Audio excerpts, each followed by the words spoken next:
Oh, my mic's muted. Bruh.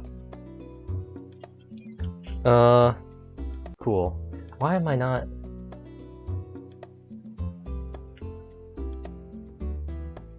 There we go. Why is my mouth not moving?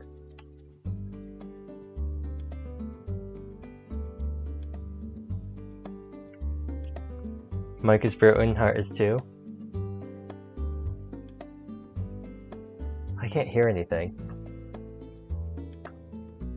Oh, it's so quiet. Why is everything so quiet? Why is everything so... Why is my mouth not moving?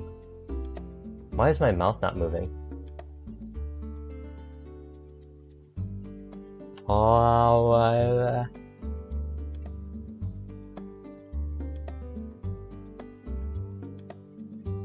E-A-I-O. Come on. Why is my mouth not moving? Camera? Hello?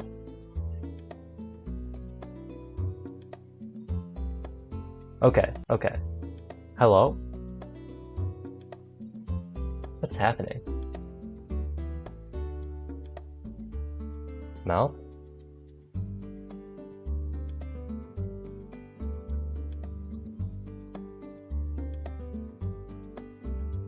Okay, I think... Is that good? Hello, Tofu. I am gonna need some help with audio because I want to make sure that you can hear me. I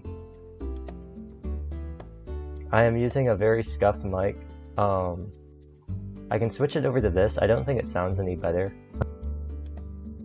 I think it sounds worse actually in Twist of Fate.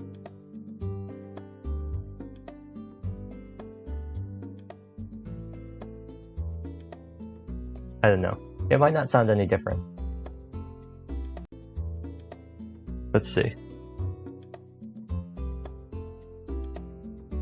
It's the Peppa Pig Yeti mic? Yeah, it is. Okay, no, this sounds pretty good. Okay, so...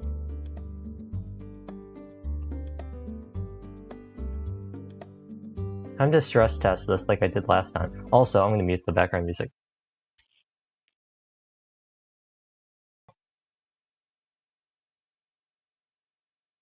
I'm back to the horrid, ye olde neon days of having to wear earbuds underneath my headphones.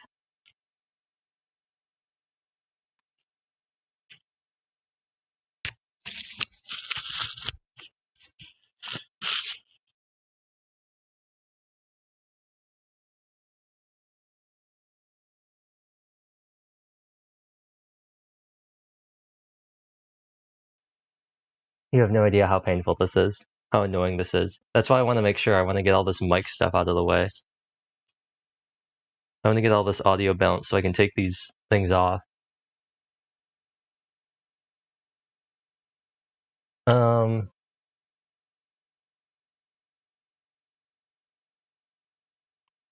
Spain without the ad. It really is though. So a little bit of background. We all know my mic is busted. We all know my mic is busted. Paimon without the mon, or without the mo. Yeah. And Kawa made a joke. He was like, new mic arc, and I thought, you know, maybe I should look into getting a new mic. And so I was looking online. A lot of people talk about Yeti mics or Elgato Waves. I don't know if I'm too much of a fan of that, just because I know those are both condensers, and they pick up like everything, And I've got lots of ambient noise because of all my fans and everything that I run, and also just all of like the clickety-clack sounds I make, like on my keyboard. So I wasn't too sold on an Elgato. Also, like, the Wave 1 is like $80 or like $70, but the Wave 3 and the Yeti mics are both like somewhere between like $120 to like $150, and I was like, I don't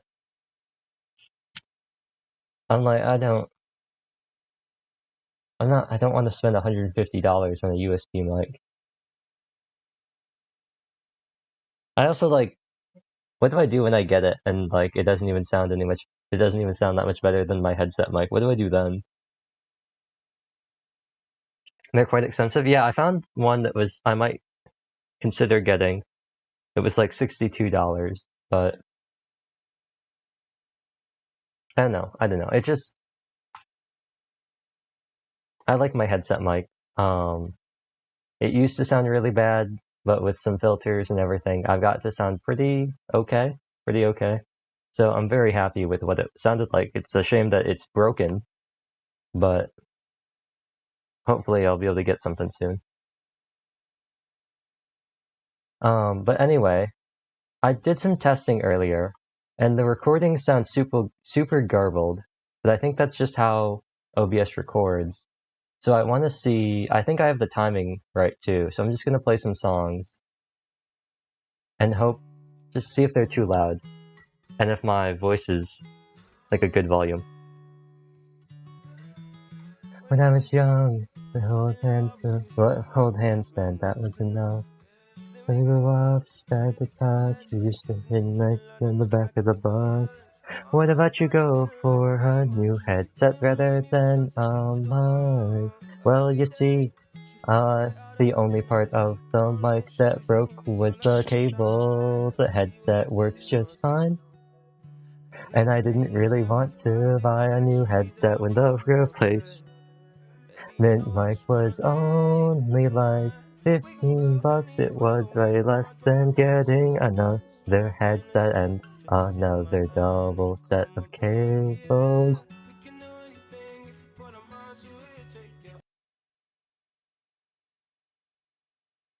Okay, that sounded pretty good. Aside from the fact that everything is super quiet.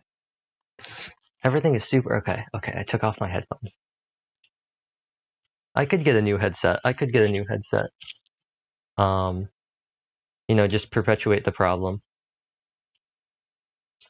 But what I currently do is my headset, the One Audio, has a aux jack and then also just like a 3.5 that the mic goes into. So am I putting this on backwards? I have this on backwards? Hold on. No, I have it on the right way. So I would put in, it used to be, before I was like super big brain, and before I really like had my audio settled, I would wear earbuds underneath my headphones so I could hear the stream. But now what I do is I have the stream open on another device, and I plug in my headset into that device so I can hear the stream, and also I plug in my mic on the headset into my computer, into OBS, so I can get the nice voice streaming. Yeah, I mean, it probably makes sense of just like getting a new headset or getting like some cheap USB mic and then just using a headset as the headset. But hello, Miko. I don't know if you know, but my mic broke. So, and I guess this is a perfect way to segue into what I was going to talk about at the start of the stream. I'll put the music back on. What I was going to talk about at the start of the stream, which was I'm currently using, because my computer also hates me for whatever reason, because my audio, like all my sound card stuff's like super messed up, I'm currently using like a $5 like earbud like mic combo from like Walmart. So yeah, they're not amazing. They could be worse, but it's something.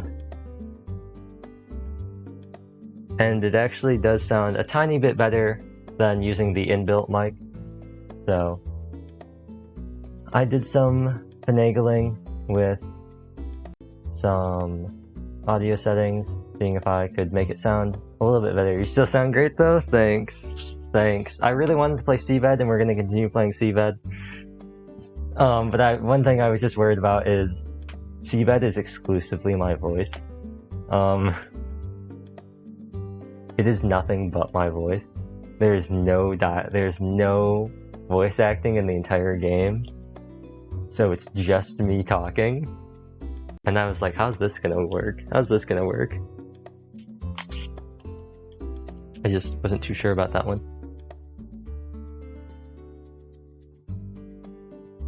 But anyway, I know that the stream is really quiet. I don't like it. Personally, I like my streams being a bit loud because you can always turn down the volume. But, you know, it is what it is. I'm going to actually... I sound fine? Well, I'm glad I sound passable. It definitely isn't as bad as it used to be. At least I just sound echoey. I used to sound awful. If you go back to like old streams, I sound awful. I'm gonna go put myself back. Oh, that's not what I wanted to do. Oh. Oh. I didn't want to do that either. I'm gonna put myself back in the wall. And, oh, it's in sleep mode. Let me know if the game is too loud. Because I really have no clue. Okay, I think it's a little bit loud. I think it's a bit loud.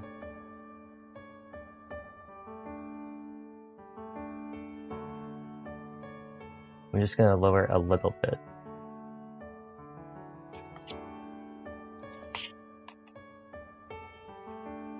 Okay, I think that's okay. And I guess the other thing is... Oh no, I do have it on. I do have it on. The voice changer will still work if you want to, like, change my voice, but... I wouldn't recommend it with how scuffed the streams are.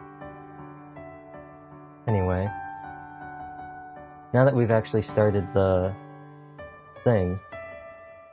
Oh, Miko, that's right. You said... Oh, I got small. I remember you said earlier when Kane made you sing some amazing songs. You were like, just you wait, just you wait. I wonder... where's my controller? Huh? Wait. How much is Sing Song mode? Sing mode's only 25. Oh. RIP. Oh no, wait. Sing mode's only 2,500. Oh no. Also, where's my controller?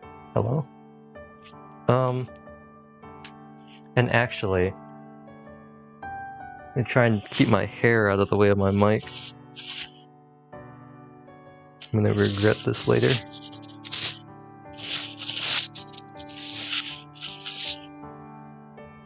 Thumb is coming soon? I mean, you recorded it away there, Tofu.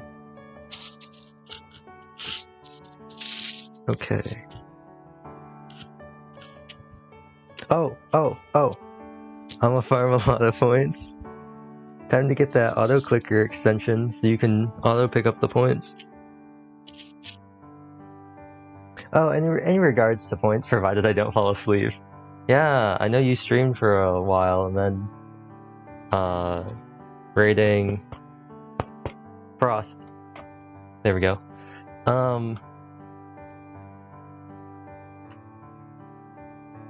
There we go. What was I gonna say?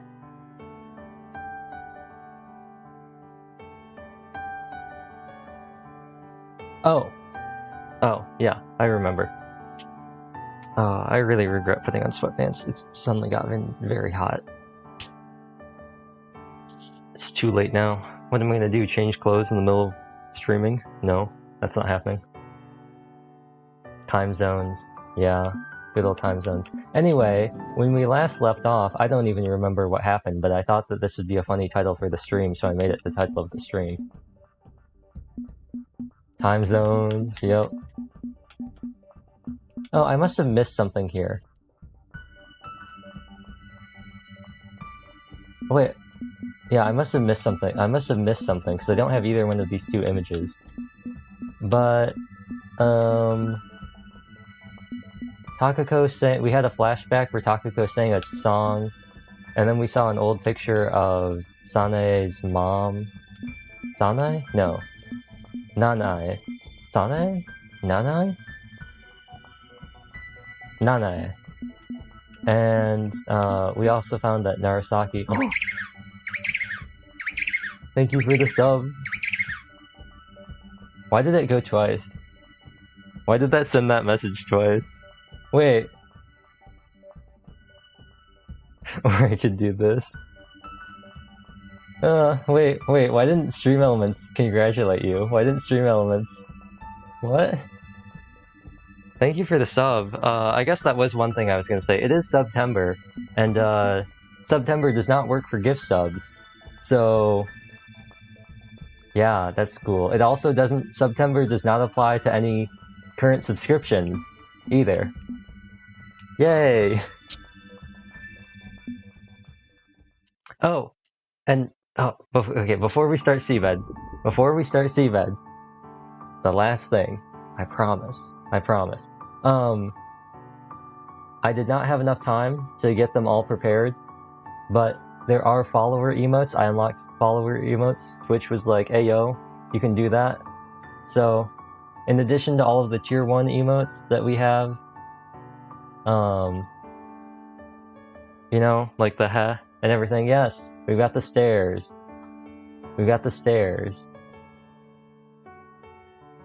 And I might change that, but I wanted to put something in. It's an old Polaroid that I made. It used to be a profile picture, but the idea was it was a Polaroid, and it was the date that I like switched over to the... It wasn't the exact date I switched over to the model, but it was like the whole like, oh, I took this picture. I do have a heart emote that I'm gonna put in follower emotes as well, because I want that to be accessible to everybody. And yeah. But until then, you'll just have to make do with the stare. And also the VTTV emotes with Kizzy Pog, Mizuki Pog, Zen Pog, and then Kek, Kook. What are the other ones? Oh yeah. Omega, LOL, and I think the last one is Monokuma Dance. All of which are available in the... you can see them in the panel if you're on desktop. But yes. I have 3 Pog... I have 3 Pog emotes. Anyway, SeaBed. Last time, on the thrilling tales of SeaBed Slayers, Narasaki, we played chess with Narasaki. I had to come up with a song, and I had to come up with a rhythm to sing for this song during a flashback. We learned some more about Nanae, and how her dad just kind of was like, peace out, and how her mom was also kind of like, peace out. And that her mother was a fancy Italian chef. And now we're playing as Narasaki. So we started off the game playing as Sachiko. This wonderful lady right here. Then we switched and we were playing as Takako. And then we switched and we were back to being Sachiko. And now we're an entirely different person who's not on the main screen. So I'm very excited. Also, there is still these tips, which I'm not sure what I'm supposed to be doing with them. I'm not sure if I should be doing these, but the game isn't telling me to, so I think maybe I'll do it at the end. A silver bookmark. Oh, that's right.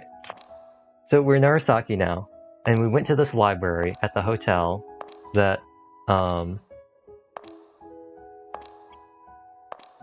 we went to this hotel that Sachiko booked as a vacation that was owned by Nanae, and it looks awfully similar to the sanatorium that Takako was at, and I have no idea if that's a coincidence or if that's just because they want to reuse assets. Like, I don't know if that's important, and I also don't know, just something that they did because they don't want to make all these fancy illustrations.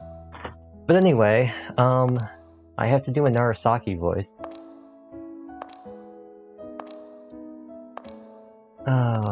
The voice I did for her before was something like... It was like, don't worry about it. Oh, that's too valley. As I looked up at the oculus window in the center of the library, the winter sky beyond it was completely dark, despite it still being evening. Oops, that's the wrong button.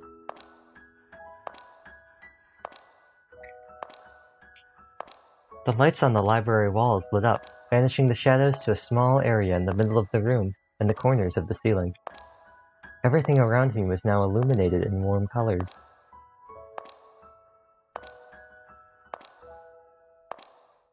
A young girl sat at the desk located deeper into the room, reading a book. Holding the sizable book with both hands on its side, the girl had placed it vertically on the desk before her, essentially preventing me from seeing her face. Is it a lolly? Inside joke. I continued walking by the bookshelves, my heels clicking against the wooden floor. The book had the girl's complete and undivided attention, even when I approached her. Oh, hello. Her small shoulders jerked up a bit as I addressed her from behind. She turned her head around, her pale eyes glaring at me from below. Won't your parents be pretty worried if you stay out this late? She regarded me with indignant eyes. I could see the light of distrust in her eyes, much too intense for her age. However, that light soon vanished and she returned her gaze to the book. Okay, I was trying to work in a, you're approaching me?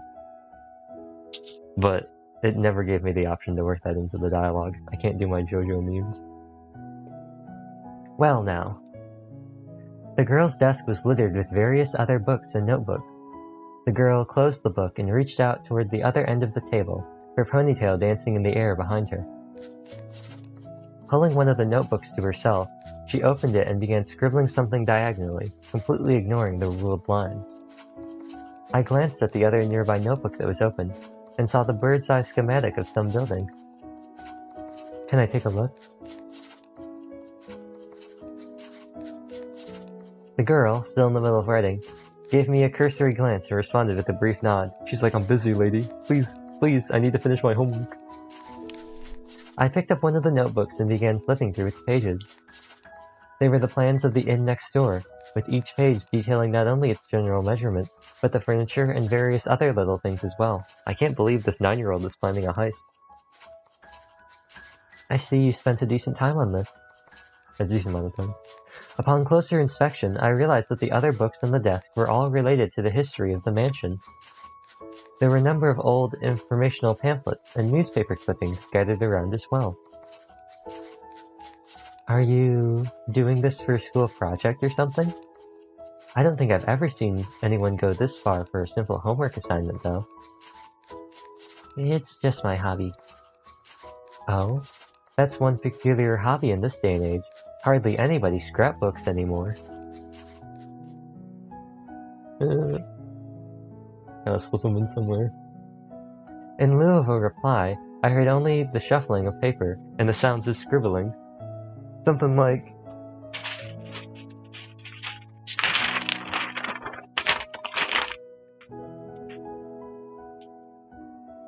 Looking up at the ceiling, I spotted the star beyond the oculus window. I realized the scribbling had stopped. Do you live close by? Who are you? Why do you keep talking to me? Mom said not to talk to strangers. Irritated, the girl closed the scrapbook she'd been looking at and reached out to one of the pamphlets. I'm nobody special, but it's only natural for adults to be worried about children. Is that so? She kept turning the pages, but her pen remained still. I turned the page of the notebook I myself was holding. Oh, I think the layout of that room has changed a bit. I placed the notebook on the desk and pointed at the guest room on the second floor. How do you know? That's the room I'm staying at. The girl gave me a suspicious look over her shoulder.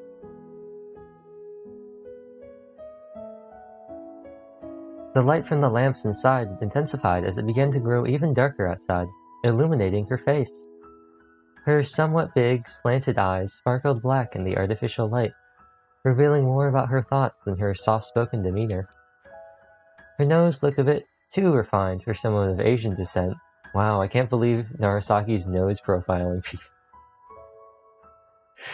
Her lips, pink like flower petals, formed a line in a gesture of rejection. She sat with her back straight against the backrest of a chair that was slightly too big for her. There was a certain sense of sophistication to the way she moved. Is she the princess of Luden? Where is she from? What? Sophia, never mind. Where is she from?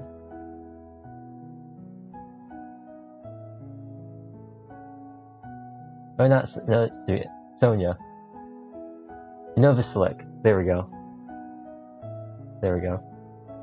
The Nirvana character. What a funny basis for a character. Making a character based off of Nirvana.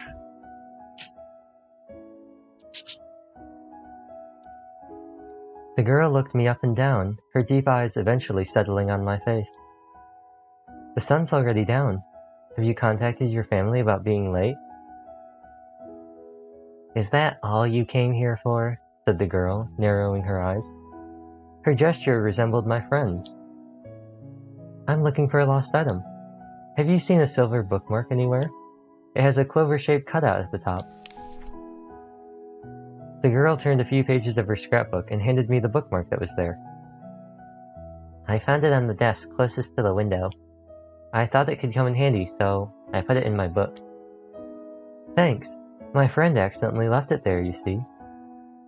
Being made of metal, the bookmark had some weight to it. The borders were decorated with an ivy pattern, while the top part sported a carving of a 4-leaf clover. Black clover? The orange light of the room was reflected on its surface as I tilted. By the way, about your research, have you already talked to the person who's usually at the counter here during the day? The girl picked up another pamphlet and began reading it. My mom said not to talk to strangers. She's the caretaker of the inn you're investigating. She's been working here for quite a long time, so I imagine she could tell you a lot of things that you won't find written down. Why is she always like this? She's got like her head perpetually like... The girl remained silent and turned back to her scrapbook. I can ask her if you want. In exchange for going home for today? I like that idea. The girl closed her notebook. I'll be going then. I've been summoned to play Val. Is this the meaning of the Val players? We got 2 Val players? Oh, new SeaBed. That was a very fast section. Oh, we're back to Sachiko. Cool.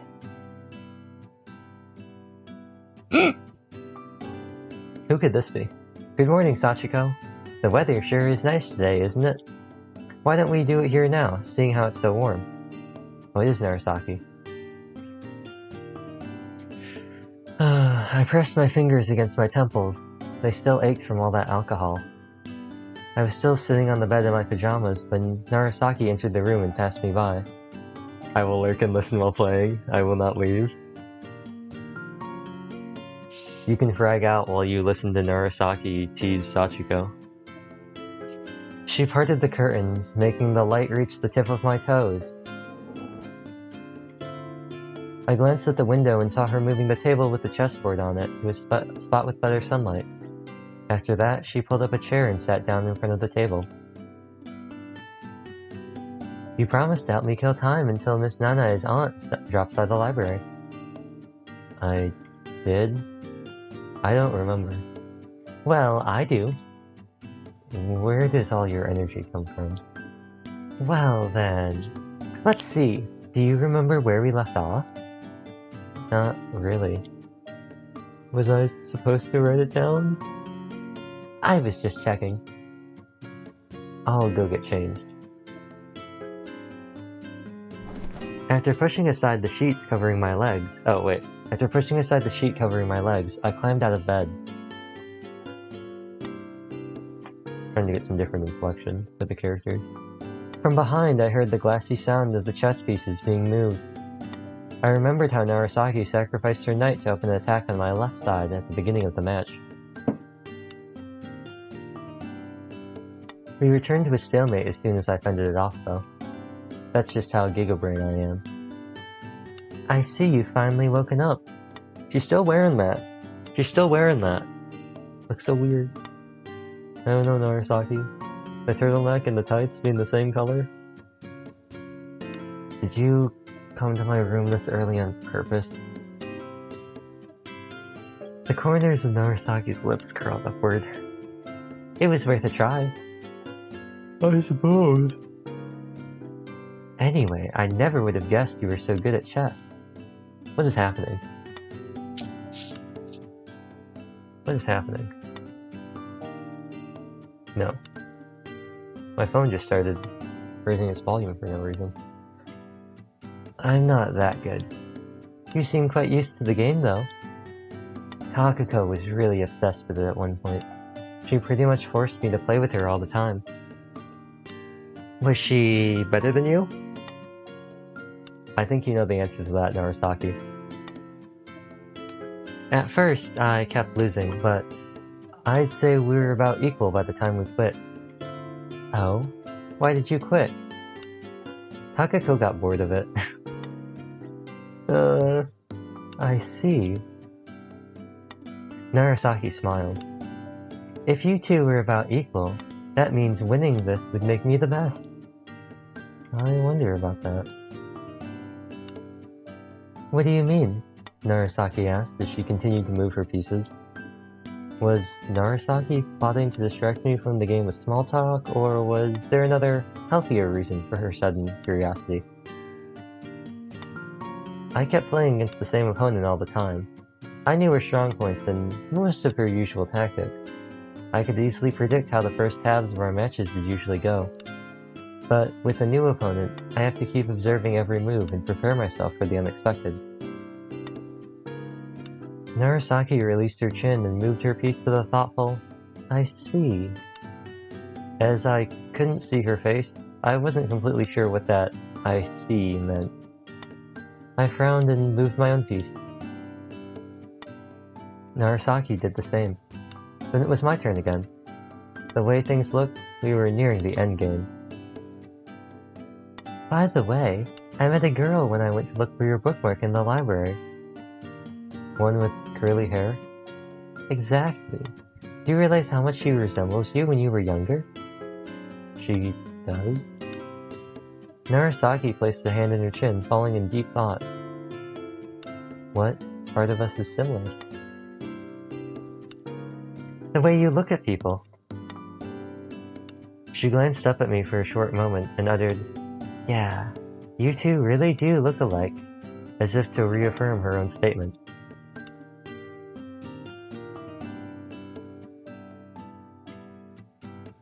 As our game neared its end, Narasaki began singing a song from an old movie, Daisy Bell. I don't know that song. I tilted my book and gave her a hard look. Are you giving up? Oh, are you giving up? Not even close. The pieces kept moving on the board with short clangs. Suddenly, an irritating knock on the door threw my mind into a jumble. It's open, Narasaki responded. The gang's all here? I checked my wristwatch, but there was still some time until noon. It couldn't be Nane. But who would come at this hour? Dun dun dun! Oh. The door slowly opened, revealing a doll-like girl. I dolled? She wore a gray blouse and a long blue skirt. Its hem lingered maybe only 10 or so centimeters above the ground. It was the same girl I met at the library. The girl didn't move any further from the door and instead looked around with suspicious eyes. She looked at me, then at Narasaki, then at the chessboard between us, then back at me, then at Narasaki, and then the chessboard, then back at Narasaki, and then me, and then the chessboard, and then back to me, and then back to Narasaki. Do you remember your promise? I think I'll change her voice. If she's gonna be a recurring character, I'll change her voice. Asked the girl as she looked at the notebook in her hands. Narasaki answered that she did. There's something I have to ask the person. Oh, actually, no. Maybe the. There's something I have to ask the person who stays here. But you told me I'll be able to speak with her. Narasaki leaned closer to my ear. The girl looked at us with knitted brows. We were planning to meet with Miss Nanae's aunt in the afternoon, right? I'd like this girl to come with us, if possible. The girl's eyes were transfixed on the silver bookmark on my desk, but she looked away as soon as she realized I followed her gaze, and instead glared back at me.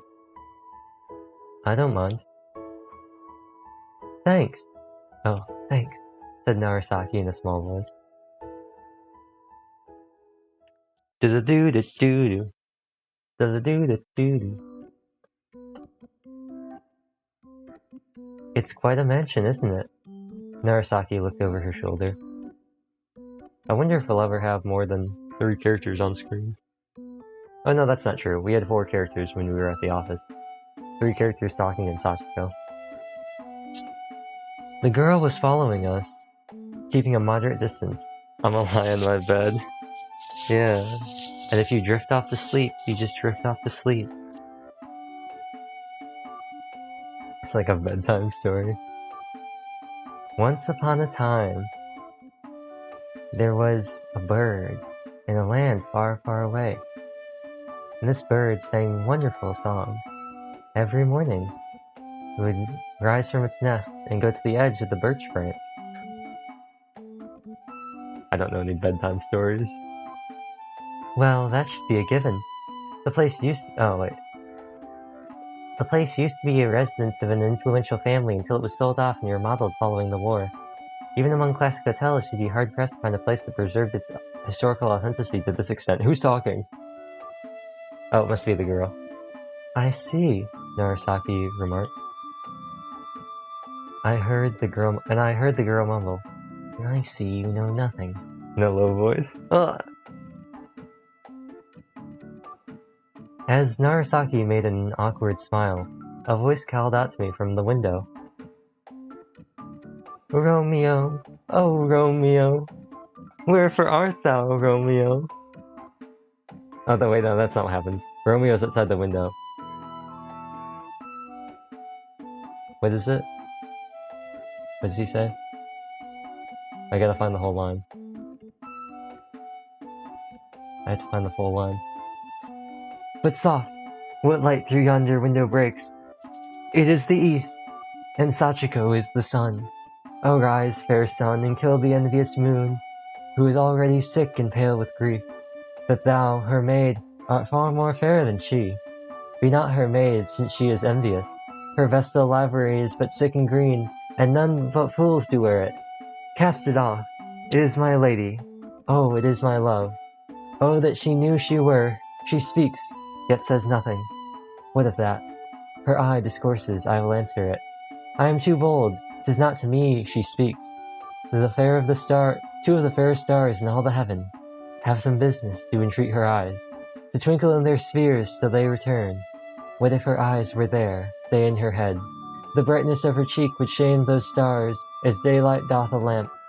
Her eye in heaven would through the airy region stream so bright, that birds would sing and think it were not night. See how she leans her cheek upon her hand. Oh, that I were a glove upon that hand, that I might touch that cheek. Also, it's Shakespeare, right? So aren't you supposed to read it like, but soft, what light through yonder window breaks? It is the east, and Juliet is the sun. Oh, rise, fair sun, and kill the envious moon. Right? Aren't you supposed to read it weird? Isn't that, there's like a special cadence that you're supposed to read it in? I looked outside and saw Nanae in a straw hat, leaning back against the cart. Okay, hold on.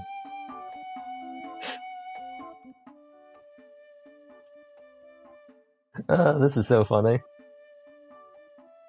This is funny. Just the way the hat's on her head. That's so funny. It was filled with little shovels, scissors, and other such equipment. Good morning, Sachiko. Weather's looking pretty good today, eh? Oh, I gotta figure out how to do her voice again. She tilted her hat and looked at me. Oh my god. Girl, you live like this? Okay, I think I got it. Huh? Kozue's with you? I didn't realize you two knew each other. Nanae waved at the girl next to me. She returned her energetic greeting with a blank stare. I've got a blank space, baby, and I'll write your name. Taylor Swift, is that you? What are you doing? Just playing with dirt. I'm gonna get some vegetables from the fields. She patted the bag of dirt on the cart. You okay with the yam? Yeah, yam. Oh, it's one of my favorites. The forecast said it's gonna rain in the evening, though. I know. But I'm not too worried about that. The weather in the mountains is usually all over the place anyway. So, what are you up to, Sachiko? We were on our way to greet your aunt. Oh, I see. I just passed her in the lobby, so she's probably already waiting for you. I see. Thanks. We'll be on our way then. Kozue's going with you too? Yeah?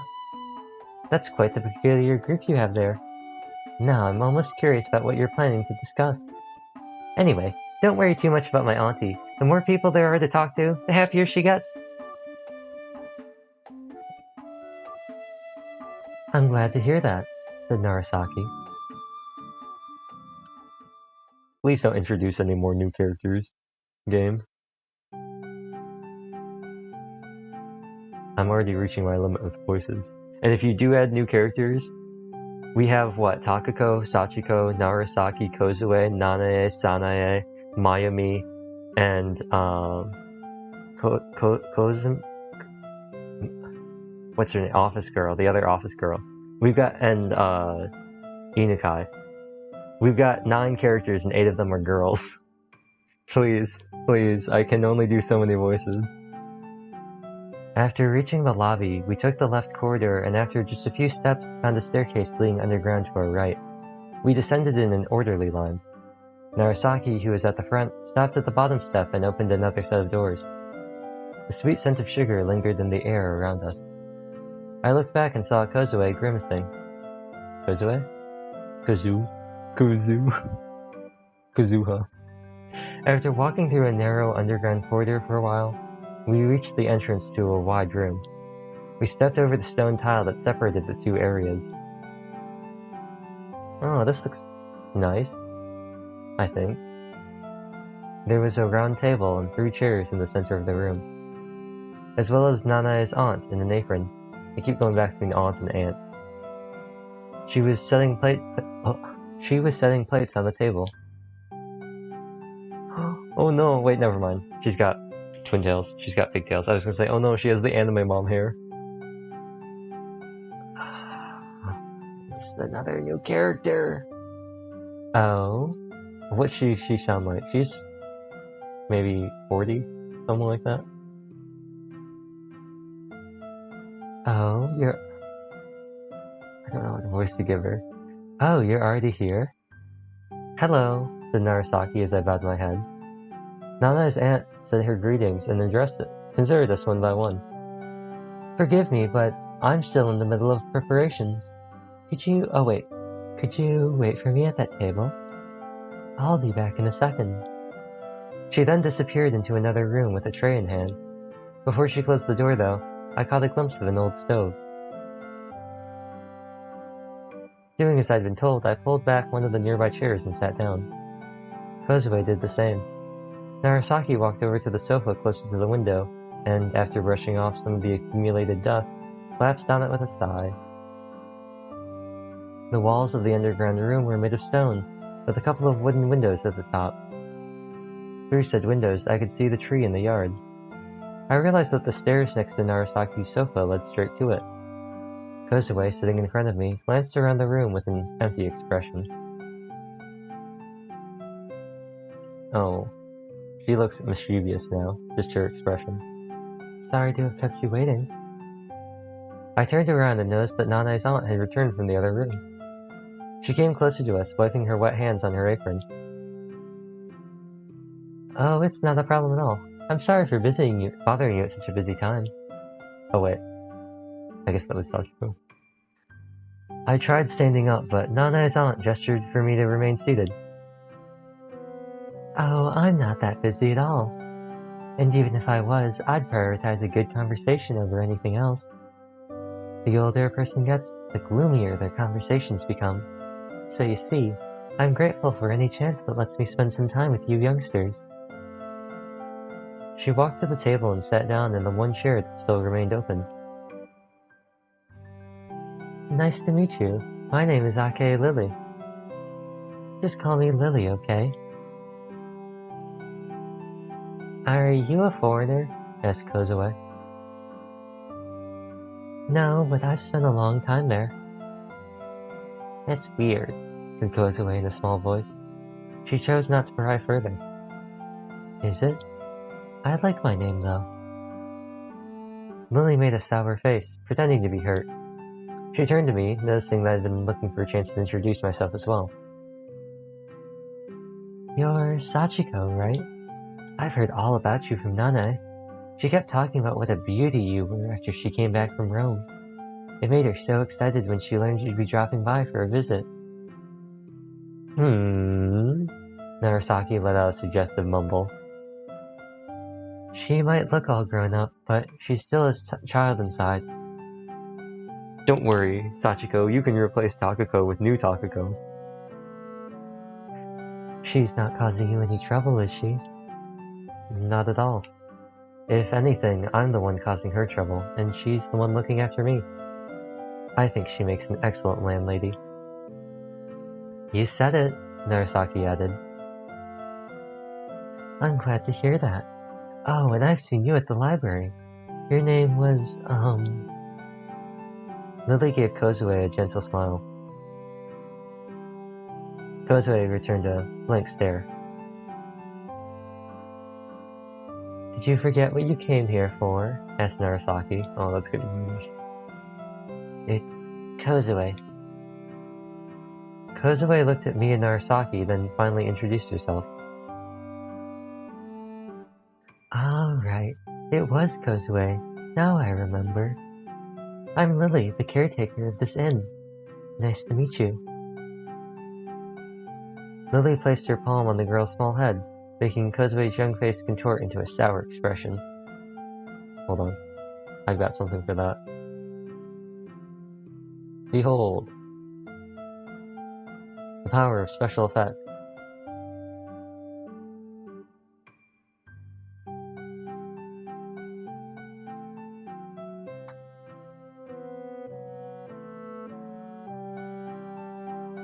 Yeah, oh, not what I meant to do.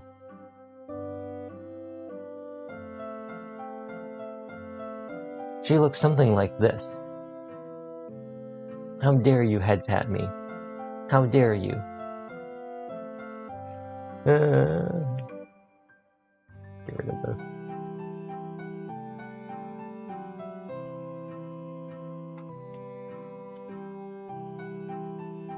Is the kitchen next door? I can smell something tasty from that direction.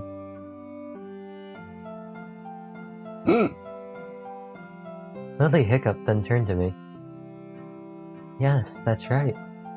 After learning that I'd be having guests, I decided to put my old baking skills to use, you see. But things are not working out. I prepared things in advance so it would only take a minute or two to serve you, but I must have lost my touch over the years. Oh, but don't you worry. I'm sure the taste is just fine. Do you happen to like sweet things? Yes. I looked toward the sofa. Lily shifted her gaze to Narasaki as well.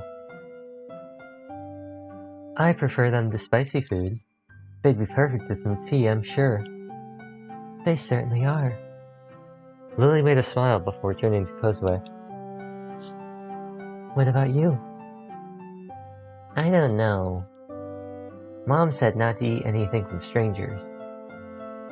Kozue made a troubled face. My favorite is a foreign type of pastry. Oh wait, no. My favorite is a foreign type of pastry. I'm sure you'll like it too. Lily glanced at the clock on the wall. They should be finished by the time this old clock strikes 2. Just hold on for a little while longer, okay? Is it going to be Spanish pastries? Yes, that's right. How'd you know? I saw a picture of you in a Spanish bakery over at the cafeteria. Is this Kozue? I assume it's Kozue. Ah, I see. That certainly brings back memories. I've worked at that place for 2 years. That bakery was run by a married couple.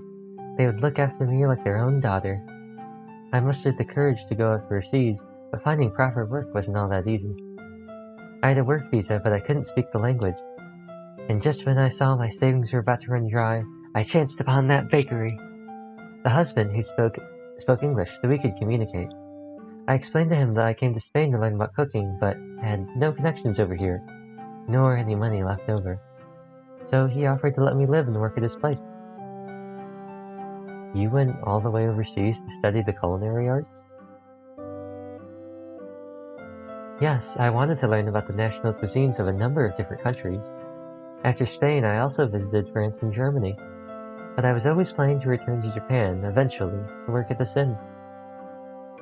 You weren't thinking about staying overseas? I made a promise with Nana's mother that we'd build and run an inn together. Nana's mother? That's right. I think it was during one of our high school trips, but we got completely spellbound by this one inn we stayed at in Kyoto. I still remember it like it was yesterday. The look of the place, the amiable staff, the wonderful food. Everything was just so great. It felt almost like I barged into heaven just a tad too early. Narasaki made a broad smile. I think I know that feel. However, as far as I remember, the inns in Kyoto are mostly traditional Japanese-style buildings made out of wood. That detail never had any influence on you two? What charmed us was the otherworldly atmosphere inside. It felt as though we had traveled through time. We had all the choices in the world, so we decided to model our place according to what we liked the most. Nana inherited Miki's love for Western antiques.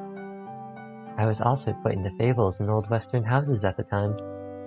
We also liked how the cafeteria and the library were designed.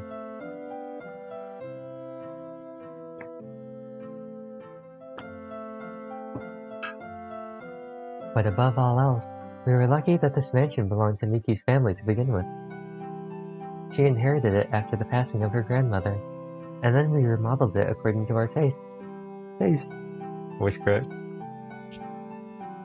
Kozue, who was absent-mindedly looking around the room with a bored expression, suddenly raised her head. By the way, Kozue, didn't you come here to ask her about the mansion? Said Narasaki.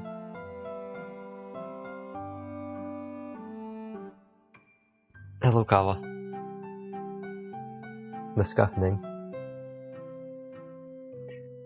Is it true that this place was a hospital before you took over?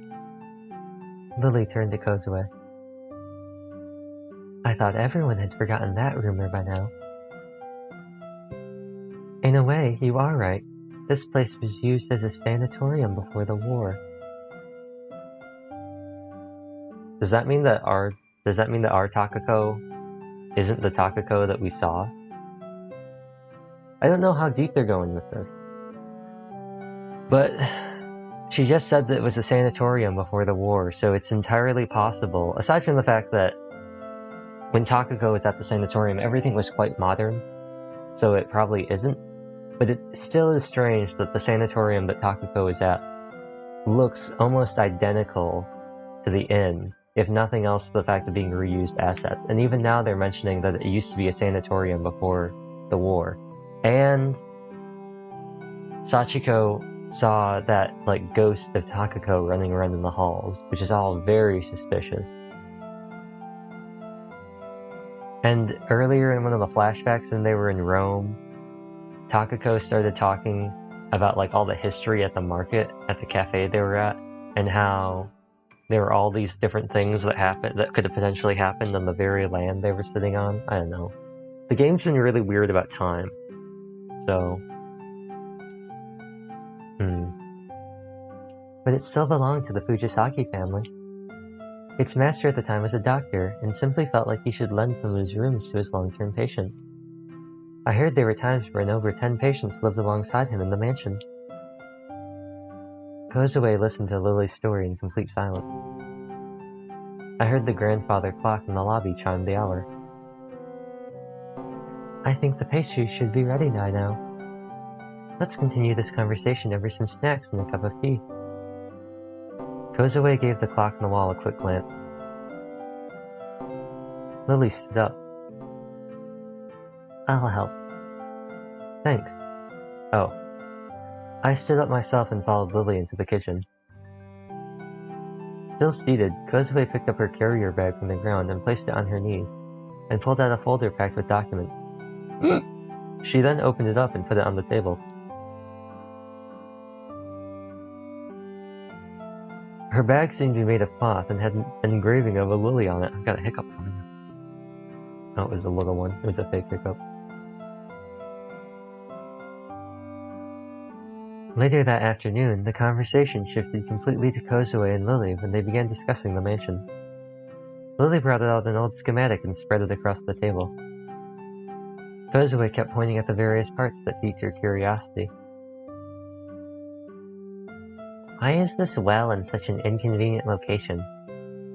There used to be a rear exit in the western wing. However, it got blocked as we expanded the cafeteria.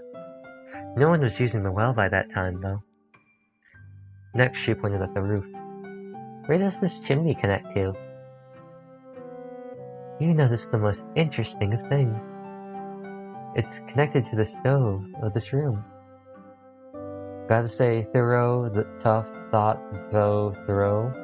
Thoreau, tough, thought, though, Thoreau, through. Oh no, through. Thoreau, tough, thought, though, through. Thorough, tough, thought, though, throw. Thorough, tough, thought, though, through. Thorough, tough, thought, though, through. Thorough, tough, thought, though, through. Thorough, tough, thought, though, through. Thorough, tough... It's connected to the stove, most confusing for non-English speakers. Oh, Kawa, are you talking about how read and lead... Oh, I'm not spelling this right. Lead, rhyme, and red and lead rhyme, but read and lead and red and lead don't rhyme? Hydrate? Actually, I wonder. I saw some mic activity. Is it picking up my glug glugs as I swallow the water?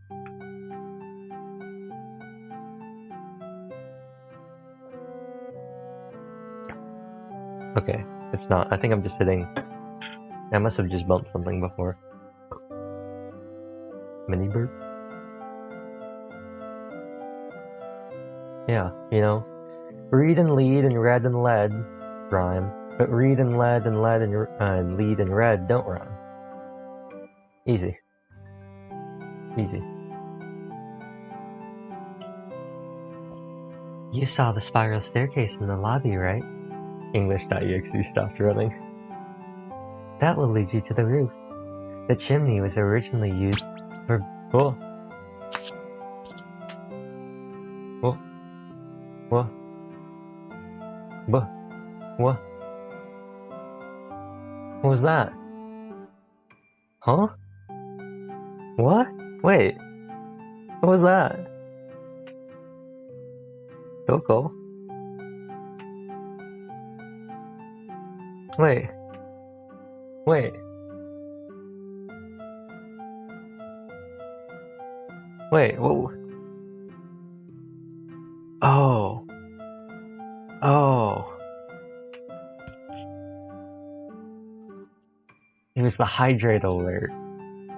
It was just super delayed for some reason. Okay, that really surprised me. I was looking around and I was like, where? Notification? Where? I was like looking at everything. I was looking at OBS. I was looking at Twitch. I was like, what was it? Let me just refresh all this stuff.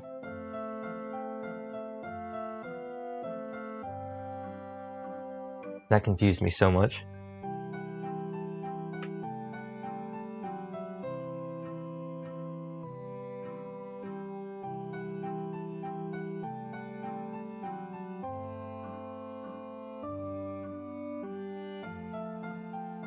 Sorry, I had to cough.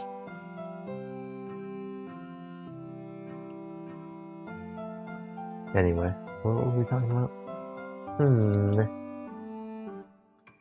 Her hand paused for a second before traveling to a pulveron on a white porcelain plate resting on the table. Pulveron? What's a pulveron? I'm looking this up. Pulveron. Pulverons? Mexican wedding cookies. Polverones? Am I looking for polverones or am I looking for a pulveron?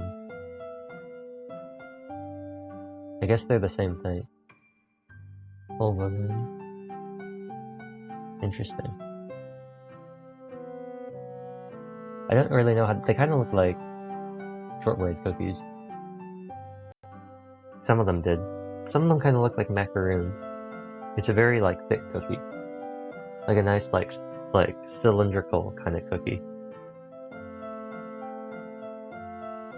Polverons looked like rectangular cookies at a glance, but their texture was similar to Okinawan Shinsuko. Shinsuko? I like how I say, oh, they're cylindrical, and then the game immediately says rectangular cookies. They also carried a scent of cinnamon. They would almost literally melt in the mouth. Well, save for the hard almonds that would crack beneath your teeth. Almond joy? The cinnamon in the almonds created a very balanced mixture of scents and flavors. Honestly, I'd never eaten anything like this before. I don't usually go to the international section of the supermarket. Lily told us that polverons originated from Andalusia in Spain. Andalusia? Kozue licked the snow powder off her fingers, and after taking a sip of her black tea, placed the cup on its saucer with a light clang. She then glanced at the clock on the wall. Thank you. This was very educational. You're welcome. Is it okay if I come talk to you again? Feel free to visit whenever you like. My doors are always open to such cute guests. Kozue answered Lily's words with a blank stare. You'd be even cuter if you smiled a bit more. Kozue paused for a few seconds, seemingly analyzing the idea, then stuffed all her things in her bag and left the room. You can come by any time. Kozue, without turning back, climbed the stairs and disappeared from sight. Doesn't this look like a meme face? Doesn't this look like a yas face?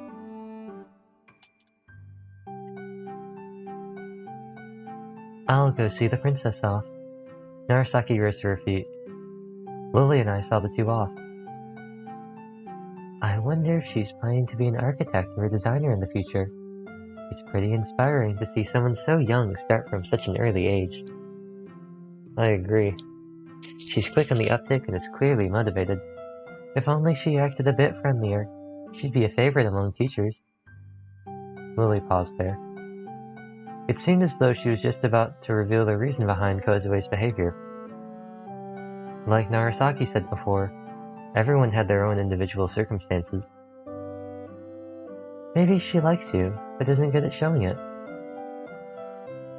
I feel like you could have given her some even better advice, though.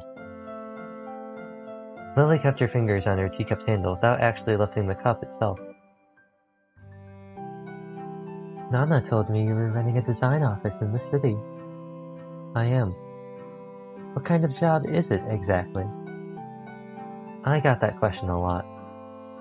We meet our clients' demands, whatever they may be. Do you make advertisements for magazines and TV stations? If the project calls for it. I believe it's an expanding business. Radios, newspapers, television, almost everyone uses them these days. Your workload must be increasing by the day, or am I wrong?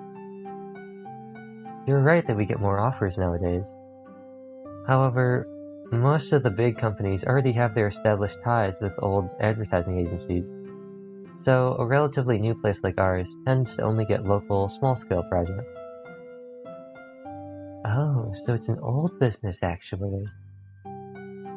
Advertising's been around for over 100 years. I see. Are you interested in advertising? Lily waved her hand in front of her face. No. The topic simply came up when I chatted with someone in town the other day. Living up here in the mountains in the middle of nowhere leaves me with plenty of time to think and ponder, you see. I see. Lily smiled, and I couldn't help smiling in return. Smiling, Sachiko? I heard the grandfather clock chime for the nth time. That means it's n o'clock. I think I should be going. Oh, I didn't realize that it's gotten so late. Give me just a second. Lily promptly vanished into the kitchen, and returned with a basket full of pastries neatly lined on a piece of kitchen paper sporting a hiccup design.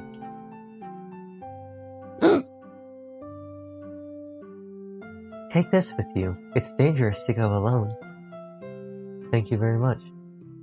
I'll make sure to use them as a midnight snack. You can hand the basket to Nana when she comes to your room. Thank you.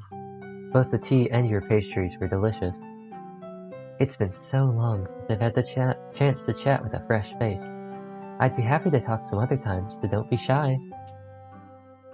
Alright. I gave her a small bow and headed toward the exit. Miss Sachiko? Yes? I think Nana liked you very much. She's been working at this inn since she was a child, and with her hobbies being antiques and working in the fields, she's never had any friends her age. Would you mind becoming her first? I'm also having fun spending time with her. I see. I suppose that was an empty concern on my part. Lily gave me the warmest smile I'd seen from her today. Ah, that's right. She stopped me again. I forgot about it earlier, but I know the architect who is responsible for remodeling this place. I think Kozue might be interested in meeting him too. Will you tell her for me when you see her around? Of course. Well then, see ya. I made another bow as Lily waved me goodbye. I'm sorry for holding you up so many times. I'm done now. Promise. Goodbye. As I was leaving, I heard Lily call out, Sachiko, wait, there's actually one last thing. Oh, now it's Narasaki. Her slender fingers reached out to the book on top of the shelf, or on the top shelf, but instead of pulling it out, only managed to push it deeper inside. Here you go. Oh, I hit my foot. Standing behind Kozue in her wooden stand, I took the volume she was trying to reach. I thought you went home. I held up a stuffed doll in front of her as she turned around. I was planning to go after checking this. Ignoring the doll, she climbed down from the stand and walked over to the same desk as yesterday while carrying a large book. I sat down in the seat in front of hers. Kozue opened the book right away and began scribbling down some notes. Oh, right. Lily said she could introduce you to an architect if you're interested. He could show you how the actual work gets done. I see. When? I don't know. She didn't mention it, so I suppose they can arrange it whenever. You can ask her yourself. Kozue stared at me for a few long moments until finally breaking our gaze. I'm grateful for what you did today. Thank you, she muttered without looking at me, while continuing to scribble away at her papers. Is this really that important for you? Not really. I'm just looking it up because I'm curious. Oh, she's a Lindhart. How did you get interested in this place to begin with? It was close. I don't really care what it is. I just like doing research. There are a lot of people who like crossword puzzles, right? It's the same. Crossword puzzle? You know, Wordle. If you know how many windows there should be in a room, you can tell how many rooms a building has just by looking at it from the outside. You can tell if it has a fireplace if there's a chimney. And as you research that, you find more and more things to answer your questions. It's like a crossword puzzle, right? So you don't have any special feelings for this place? Kozue continued scribbling without answering. All I could hear was the rustling of paper and the light thud of the pen as it pressed against the desk. I looked up at the ceiling and to realize it was already dark outside. The sounds of writing suddenly ceased. I returned my gaze to Kozue and found her staring at me. Why do you care about me so much? To be completely honest, it's because you remind me of my good friend. What kind of person is she? She regarded me with another one of her sharp stares. She was a smart girl who liked books. Kind of like you.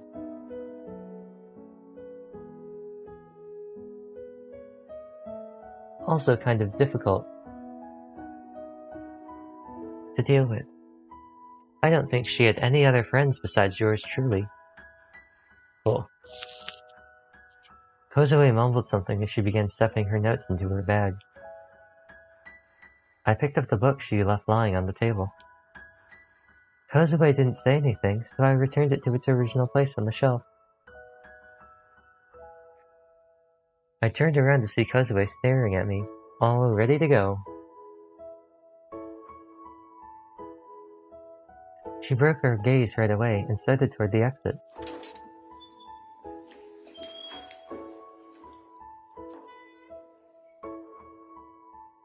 I followed after her, leaving the library. I caught up to her on the stone-paved road and continued walking with her until we came to the fork that split off to the mansion. You live behind that mountain? Yes. I heard there was a small village there. Is it close? Yes. I'd love to see it. Can I come with you for part of the way? Kozue stole a short glance at me and let out a small "ah." She didn't outright reject me, so I kept going. We passed the road that split to the mansion, eventually reaching a set of stone stairs. We ascended them and found ourselves in an outside road. Kozue continued up the slanted, unpaved road without changing her speed. Looking behind, I saw the three-way junction we passed with the car back when I first came to the mansion. I turned back and addressed Kozue. How did you feel about meeting Lily today?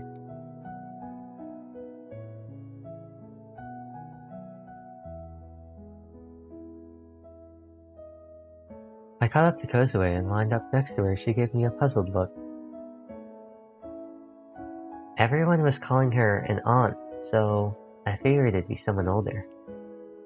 I thought she'd be at least as old as Nana's mother. Kozue didn't seem too interested and just shrugged. Oh.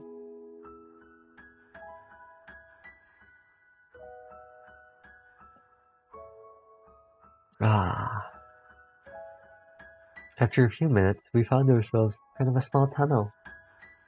A single car would have trouble fitting in. We reached the end of the short tunnel and emerged into a wide basin. Oh, it sounds stuffy now, don't I? The irrigation ditches sprawled all across the area, disappearing beyond the mountain. A small river flowed in the middle. Most of the fields were either rice or wheat plantations, with a few isolated farms visible here and there.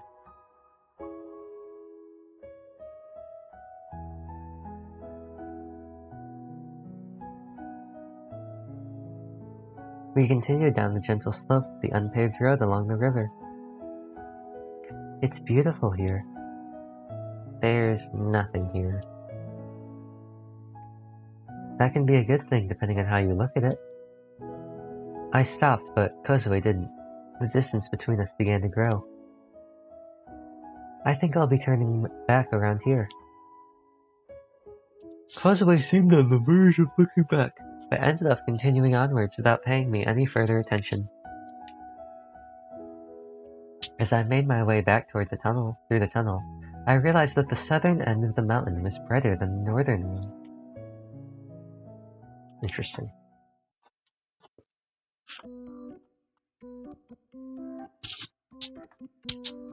This is some nice music.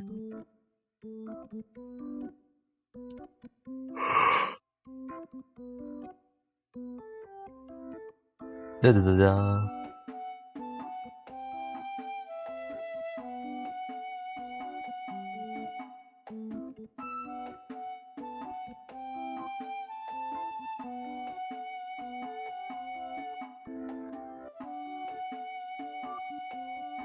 Yeah, it's still not gonna ever beat not Takako. Nanae in the moonlight, but it's a pretty nice song. I'm gonna take this moment to drink some water.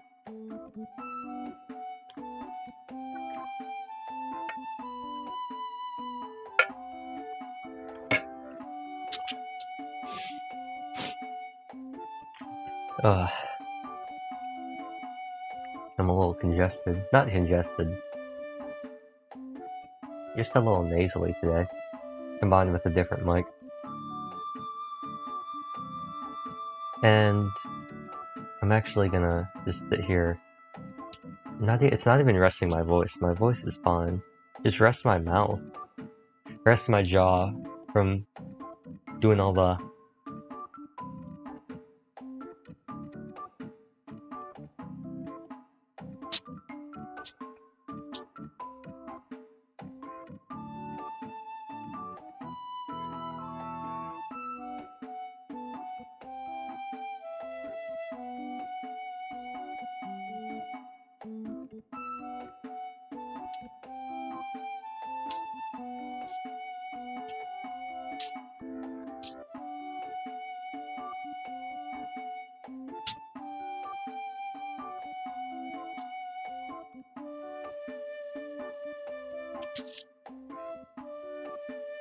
I think that's enough time.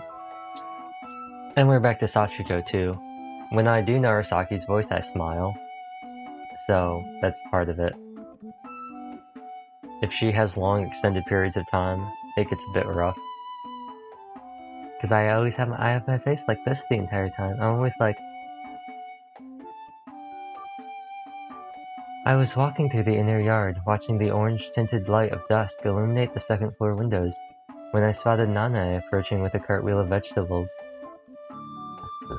Excuse me.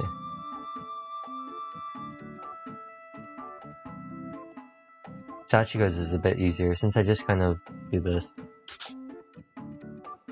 She looked like a beggar from some old fable, her forehead covered in sweat and mud, her face frozen in a broad smile. Oh! She waved my way after spotting me, just like she did this morning. Looks like it was a bountiful harvest.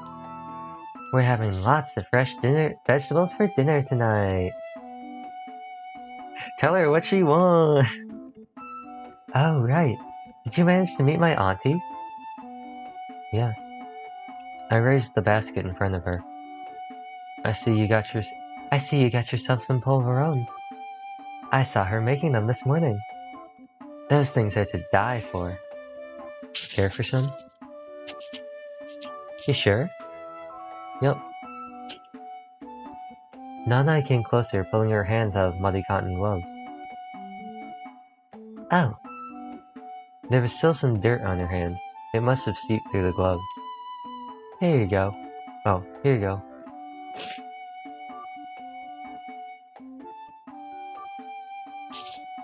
I picked up one of the polverones and dangled it in front of Nana's mouth. She took a bite. It's good. I love how it melts in your mouth, she said, while wiping her forehead. She's not sounding valley enough. Is Lily not a full-blooded Japanese? Nana paused for a few moments, then burst out into laughter. Ah, I see she still introduces herself as that. Is that not her real name? I gave her an incredulous look. She's 100% Japanese. It's just that, apparently she thought her real name didn't suit the mood of this place, so she changed it a bit. I see. Her real name's Eureka. That's a beautiful name. I agree. Lily was apparently the name of a character in a movie she liked as a child, but I can't comment much on that since I never saw it. I see. Nana's gaze was transfixed on the basket, so I gave her another polverone. Anyway, I've got to go back and start preparing for dinner. I'll be looking forward to it. Oh, I need to get back into her voice. Anyway, I gotta go back and start preparing for dinner. There we go. Oh, you totally should. Hey, Sachiko, what's up? Oh, I see you met my auntie. She gave you some polverones, huh? That's like hella cool. Oh, baby, are they gonna be babies now? Not babies, are they gonna be little? Is this talking about their childhood? Bye-bye, see you tomorrow. The nurse leaned down and waved the boy goodbye. Goodbye. The boy took his mother's hand, who had leaned down just like the nurse, and continued toward the gates of the kindergarten, where his parents' car waited. Red dragonflies fluttered against the backdrop of the crimson sunset. I returned to my book. After a bit of time, another car arrived, and there was one less child again. But this is still... What are you reading? A child's voice suddenly caught me unawares. I looked from the book to see a young girl with a ponytail staring at me. It is. Let's play if you're alone, she suggested before I could answer. I'm not alone. I glanced at my red-haired friend beside me. She was looking at the ponytailed girl. Oh, is this where it started? The lifelong friendship of Takako, Sachiko, and Narasaki? Oh, we're going back to Narasaki, I guess, because they gave us the orange SeaBed, or the yellow SeaBed. Tips 1. Narasaki Clinic. Bathroom has been unlocked. Kitchen has been unlocked. Okay, I'm starting to think I should be reading these. Hold on. Oh.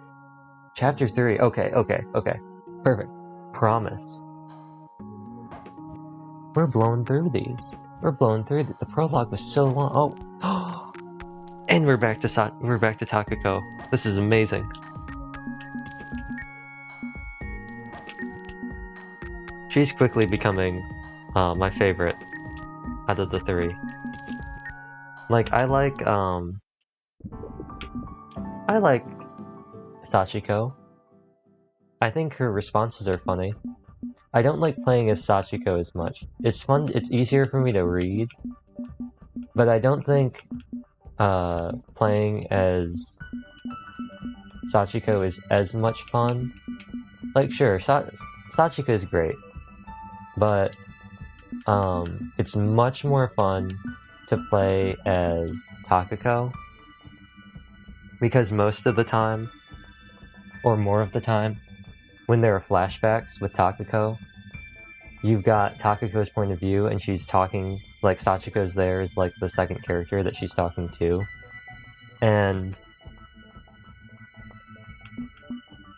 Sachiko with Takako is great, because she's just so dry. She's just like, oh yeah, I'm sure that's how they do it, Takako. Takako will say something, or say, like, whenever, like, hey, Sachiko, I wonder why they something something something something. And Takako will be like, or Sachiko will be like, huh, you know, I never really thought about that, Takako. It's just funny. That's probably why I like this current section with Sachiko and Nanai. Because Nanai, as we saw before with, oh, it's not actually a Siju, when she had her hair up in twin tails, like Takako, they're very similar. And they both provide very good foils for Sachiko because of how dry she is. Anyway, I think I should be doing these tips. I think I should be doing them. They keep giving them to me. And I feel like I maybe should be doing them now that we have so many of them. And it's like tips 1. But before that, I'm going to grab some water. So actually, let me put in the nice music. Let's get to a nice relaxing part of the game.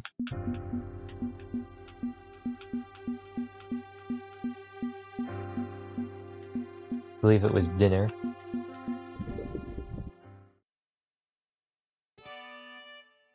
Yep. And I will be right back. No, mute that. We just want this. We just want the Elgato. All right, I'll be right back.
do do do.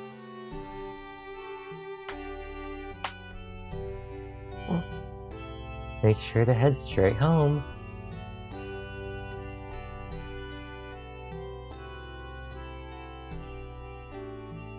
Anyway.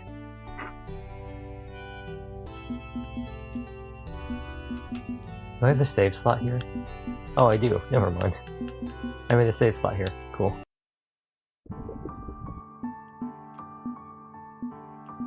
There are other sidebars. There's a Sachiko sidebar, there's a Narasaki sidebar, there's a Miami sidebar, there's just the sea, there's the deep sea, there's like the mountains, that's like the menu, there's just black.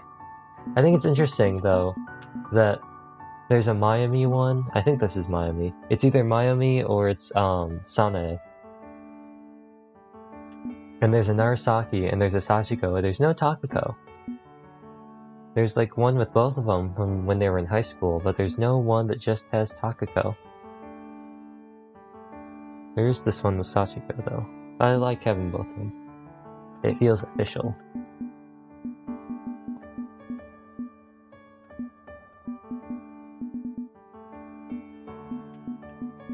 Anyway.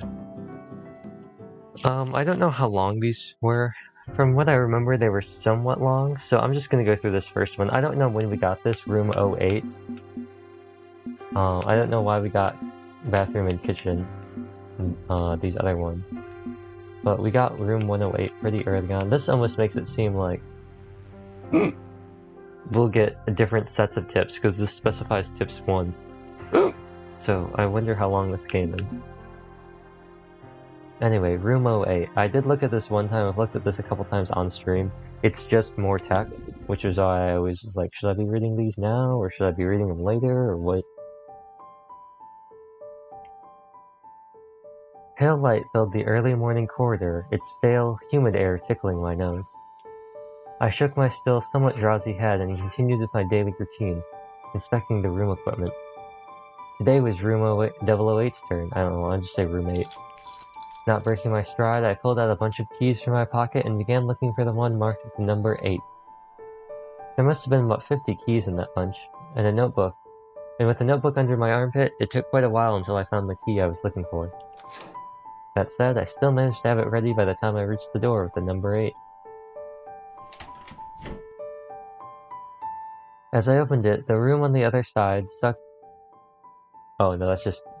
The O in room looked really weird. Much of the fresh air inside, almost like it was breathing. I quickly entered and went on my business, making sure that all the furniture and equipment in this murky, dust-riddled room was still in the right place. The table and the sofa were covered with white sheets, making them look like ghosts. The cardboard box rested near the sofa. It had been over 10 years since this place turned into a storage room. It had actually been half a year since I last came here. After glancing over the furniture, I moved on to the shelves by the wall. One of the shelves was filled with dishware, while the other boasted a whole collection of thick, hardcover books. On the dishware shelf were a bunch of white plates stacked upon each other, alongside a few cups and saucers further down. I spotted a case wrapped in a piece of cloth with checkered design. In it, there were forks, spoons, and knives. I think this is just more information about places we've already been. This might be Takako's, or Sachiko's old apartment, maybe? I don't know. My gaze halted on one particular dish in the back of the shelf that stood out from the rest. The previous owner of this room made it in elementary school, back when she was a member of the pottery club. It was about palm-sized and shaped like a tulip, colored in reddish-brown, rusted like iron. Oh, like rusted iron. She received some help from the club supervisor, a professional potter, but aside from the color, she was relatively satisfied with how it turned out. I considered the dishes one more time, feeling as though I had missed something.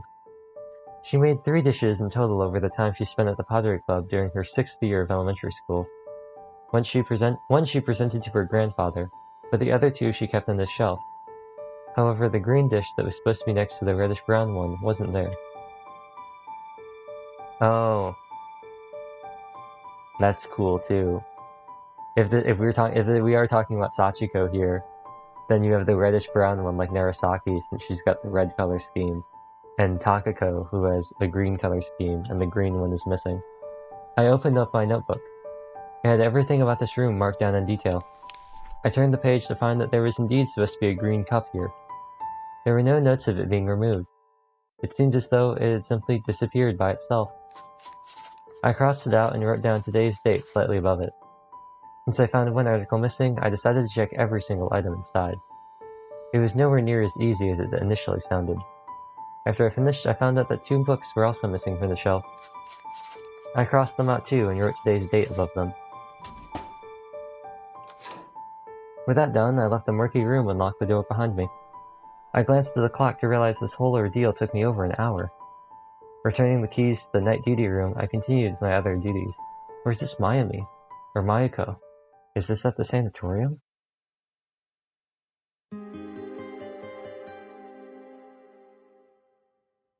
Ayo? Weird. Weird. What was that? Purple too. Well, let's see room 208. We did room 8, now let's see 208. After finishing a light meal in the cafeteria, I returned to the kitchen and prepared a small dish for one. I used the same boiled vegetables I ate for my own dish and had already prepared the previous day. All I had to do was warm them up. I picked up the tray I had placed the vegetable plate and rice bowl on, and left the kitchen. From the lobby, I ascended the stairs to the second floor.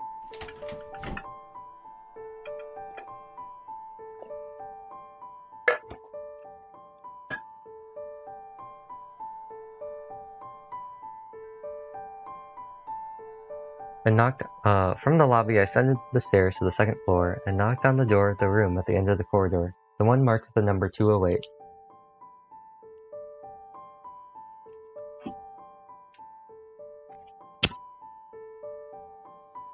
Oh. Wait, maybe these are maybe it is Narasaki? Because this says it's Sachiko 8. As Sachiko ate, I sat down in the cane chair and once again looked over the list of things that had disappeared from the mansion. What is it you're always checking over there? The mansion? Or is this Nanai? Looking up, I noticed that Sachiko had already finished her meal. I'm making note of all the things that disappeared from this mansion. Disappeared? Has there been a burglary or something? No, nothing has been stolen. The things here tend to disappear and reappear in other places, that's all. And how exactly do they disappear? I don't know. I've never witnessed the actual moment when they disappear. By the time I take notice, they're already gone. You mean you've never actually witnessed it? I nodded. Could it be that you can't even notice things as they vanish and reappear right in front of your eyes? That'd be odd. There's nothing odd about it. It's just how the world works. Then why are you so concerned about it? Everything here happens for a reason, and I want to know that reason. Besides, if possible, I'd rather not forget what used to be here. Sachiko glanced outside the window. It was black as night and you couldn't see anything, but the light from outside still illuminated the room to a certain extent. Or is this Takako? Sachiko came to this clinic 3 days ago without warning. It had been a long time since she last visited, so it surprised me. I led her into the reception room and listened to what she had to say. She seemed tired and somewhat pale. When I asked her about it, she said that her job had been pretty hectic lately. When I asked why, she told me Takako had passed away due to an illness. Oh, backstory! Backstory. Apparently, Sachiko took over her workload in their office on top of looking after her when she ended up bedridden. She told me she wanted some rest, so I lent her one of my rooms. When I glanced back at her, she was still looking at the window. Sachiko wouldn't leave the room the next day either. There were a few things missing in the room I checked that day too. It was a bit strange to have things disappear in quick succession, but I was particularly interested in what that missing Frauenven thing was. I returned to my room, still none the wiser about the whole situation. As I reached my desk, I opened the list and after looking up proper nouns, and left a little note for myself. Sometime after noon, I felt hungry and made my way to the kitchen. I'd already had lunch, so I checked the refrigerator for something light. The massive silver fridge had 9 drawers. I pulled out a sizable pear from the bottom one and sliced it up to pieces with a kitchen knife. I left the room with a tray of freshly made tea and a plate of pear slices.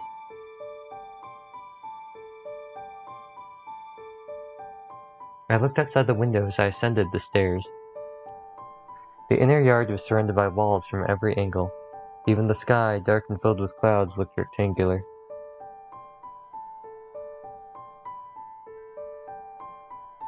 Sachiko was reading a book in her room, as usual. You shouldn't forget to exercise. You'll get sick if all you do is read. I placed the plate with pear slices on the side table. Sachiko glanced at the plate and thanked me, but instead of eating something, returned her full attention to the book. I sat down in the cane chair with my own plate and began reading the novel I brought with myself. After a while, I began to hear crunching sounds from Sachiko's direction, which made me look up from my book. She was looking at the window. That window was always dark. You could never see anything beyond it.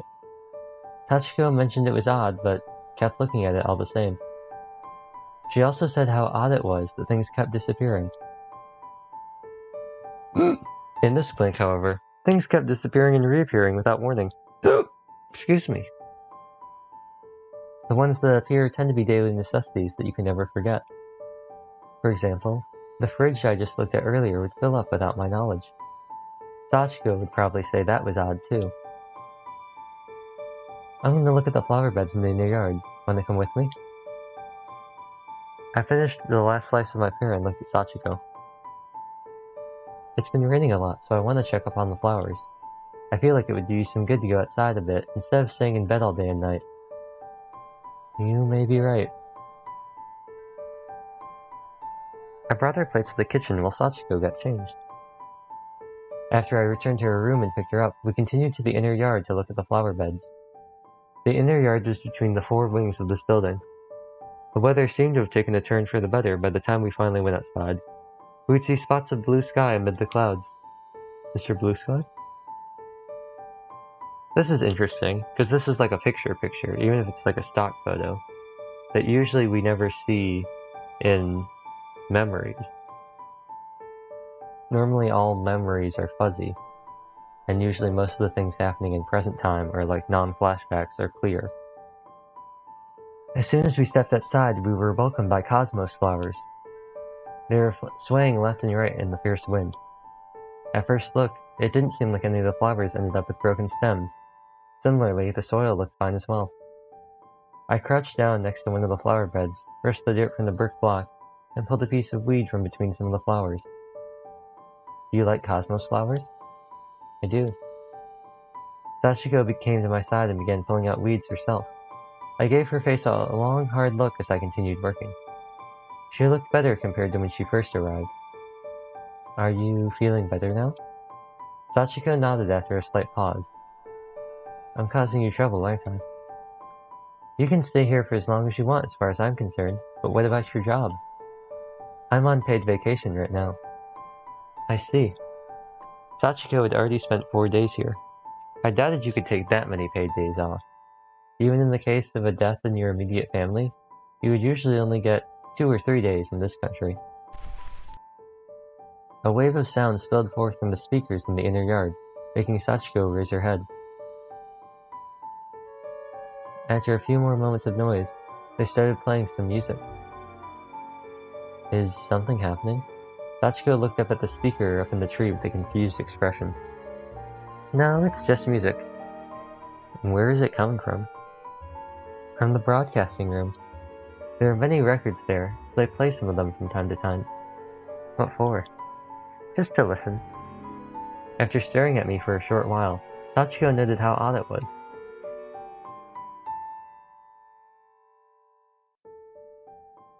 4 days had passed since Sachiko came here.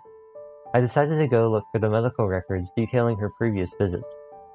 She had been here on several occasions, and I was the one to examine her each of those times. I eventually treated and sent her home in a healthy state. Every time I knew exactly what kind of role I had to fulfill. This time, however, I'd yet to grasp it. That said, I didn't feel particularly worried. I was a doctor at this clinic, and there was only so much I could do for her. After Sachiko returned to her room, I made my way to the library in the other wing.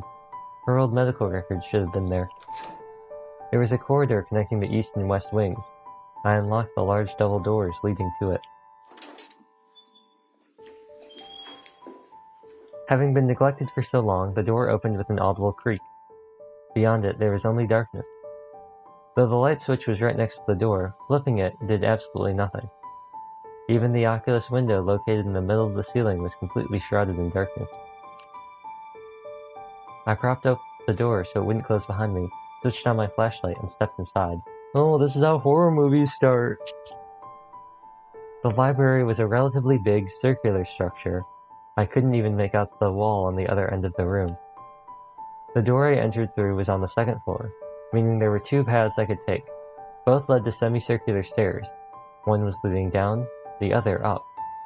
I chose the path leading down, and using the flashlight to make out my steps, began to slowly descend. The stairs themselves were made of black iron, and had reliefs of flowers sculpted into them. Hard metallic sounds reverberated in the room with each of my steps. I finished my descent and continued to a shelf located right by the entrance. It was filled with medical records. With the help of my flashlight, I found Sachiko's old file. A cloud of dust burst into the air as I pulled it out. I moved a hand in front of my face to get the dust away.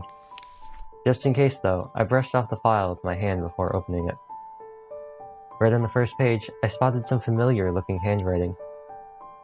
It was mine. The date was already over 10 years ago. Her symptoms, treatment, and progress were all recorded in the document. It differed a little from how I currently filed my medical records, filling them with random, superfluous observations and a number of unrelated information, almost like it was some diary. Feeling the grip of nostalgia on my heart, I looked down over the record for a while longer until I noticed the light of my flashlight growing dim. I promptly pulled out all of Sachiko's files from the shelf and returned the way I came. Interesting. One would assume that this is Narasaki, but that doesn't make sense. If you figure 10 years ago, Sachiko's probably in her mid-20s, late 20s. And so I would find it very likely then, it could be it says Narasaki's clinic. But 10 years ago would put her in the realm of being a teenager, which also doesn't make sense. If that first one was Takako and Narasaki was the red-haired girl next to her, they should all be around the same age. So it really doesn't make sense that she would have treated her before and kept records, unless this is happening in the future. But it still makes it sound like it happened in the past because they established that Takako recently died. And that happened even before the start of the game.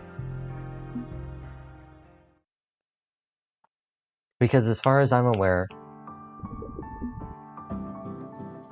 the current progress of the game is Takako and Sachiko, and Takako at the start wakes up. Sachiko's next to her. Then it goes to a flashback of when they were in, like, middle school. Then it fast forwards to when they were college students, or just graduated college, and they went on their vacation. That's where they did the tubing and the gliding. They went to the cave, they got lost and it rained. They woke up in the storm. Then what we saw was this, which must have been Takako's death, a couple years later, meeting Narasaki again. Or meeting Narasaki for the first time, depending on whether or not she is the red-haired girl. That then led to meeting with Narasaki again later, and Takako, Inakai, and What's-Her-Face also being here in the office, which was day-to-day life happening without Takako. where Takako wasn't actually existing, which could have been the past and also could have been the present. Next was switching over to Takako's point of view in the sanatorium with Mayuko and Sanae, where Takako has apparent amnesia or memory loss. She still seems to remember Sachiko though, because she does have this flashback of when they went to like Rome or something, or Spain or something. Then we just continued with Takako, and she had another like episode with the ringing in her ears, like her tinnitus. And then we switched back to Sachiko and the vacation with Nanae, maintaining where we're at in the current time, before going back to Takako in Chapter 3. So I have to assume that the tips so far are happening beforehand, sort of like the middle gap that we were never there for of Takako's death, but I'm not completely sure. And I'll probably never be sure until this game is over.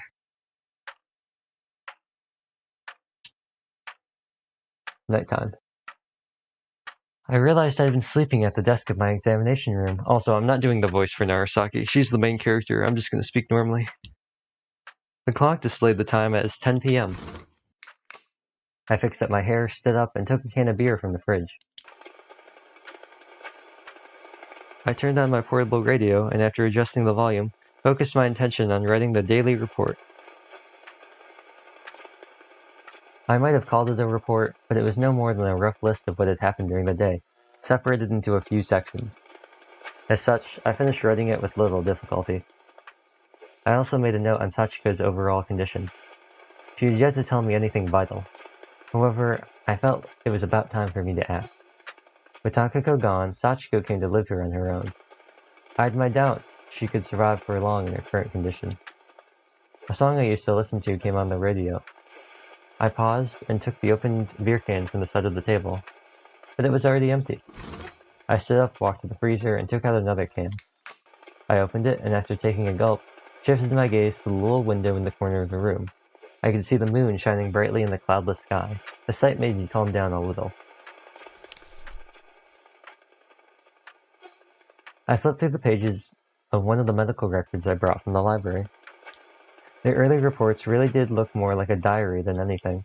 It was full of stories about Sachiko, me, and her usual companion, Takako. I'd see Sachiko maybe once or twice a year after we graduated elementary school, but Takako seemed to have been with her for the entire time. Interesting. Those two were quite peculiar characters, to say the least. What are you talking about? They're the classic dynamic. As I finished reading the page, I realized the volume of the radio had gone down. I glanced at the radio and saw that the red lamp indicating the life of the two AA batteries powering it had grown dim. It was about to go out completely. I considered removing the batteries and putting them back in. I even toyed with the idea of just shaking the radio. It was an old thing, though, with certain parts of it already rusted away, so I ultimately changed my mind. After I finished listening to the distorted sound of the radio with a beer can in one hand, then focused on finishing my report.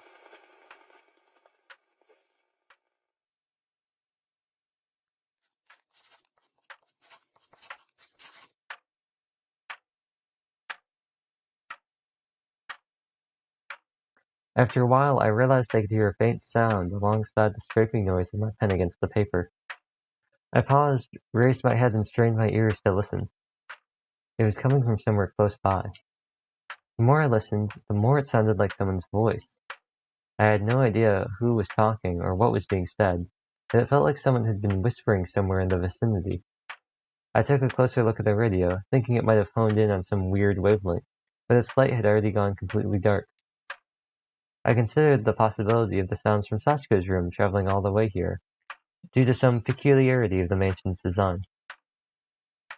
Although I could no longer hear anything urged by curiosity, I left my room. The mansion? But the clinic and the mansion? I'm so confused. But it doesn't look like the mansion. And the mansion is far away. Narasaki's clinic is in town. Also, this music isn't ominous at all. I had a slightly bad feeling on my way to Sachiko's room. It felt as though the corridor was colder than usual. The closer I got to her room, the colder it felt, and the worse my feeling of premonition became. My first thought upon opening the door was to open the room. However, I then realized there was no light coming from her room, and that it was pretty much the middle of the night. I decided to first check if there were any sounds coming from the room first. Placing my ear against the door, I listened in. I felt like I could vaguely hear something when I was walking toward the room, but now it had fallen into complete silence. After spending another minute or so listening, I still heard no voices whatsoever. I began to wonder if it hadn't just been my imagination playing tricks on me all along. In the end, I pulled back from the door and gave it a light knock. There was no answer. I unlocked the door and slowly pushed it open to make a small gap, all the while careful not to make a sound. The cold seeping out from inside made my skin tingle. The faint ray of light making its way inside from the corridor gave the pitch-black room some color. I stopped pushing the door by the time light reached up to the bed, and strained my eyes as I looked into the darkness. However, Sachiko wasn't there. I pushed the door open and entered the room. Sachiko was nowhere to be seen. Dun dun dun! Bruh. I hate horror. I hate horror, though. I don't like it. I don't like it. I don't like it. Also, that same room, this is getting really confusing. It's the clinic, it's the mansion, it's the sanatorium, but it's also the mansion, and it's maybe the inn? I don't know.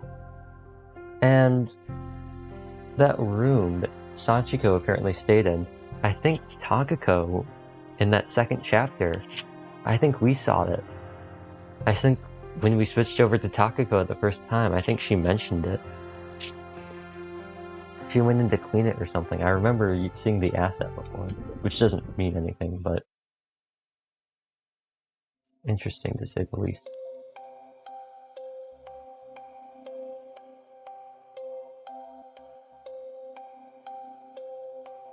No matter where I looked, Sachiko was nowhere to be found.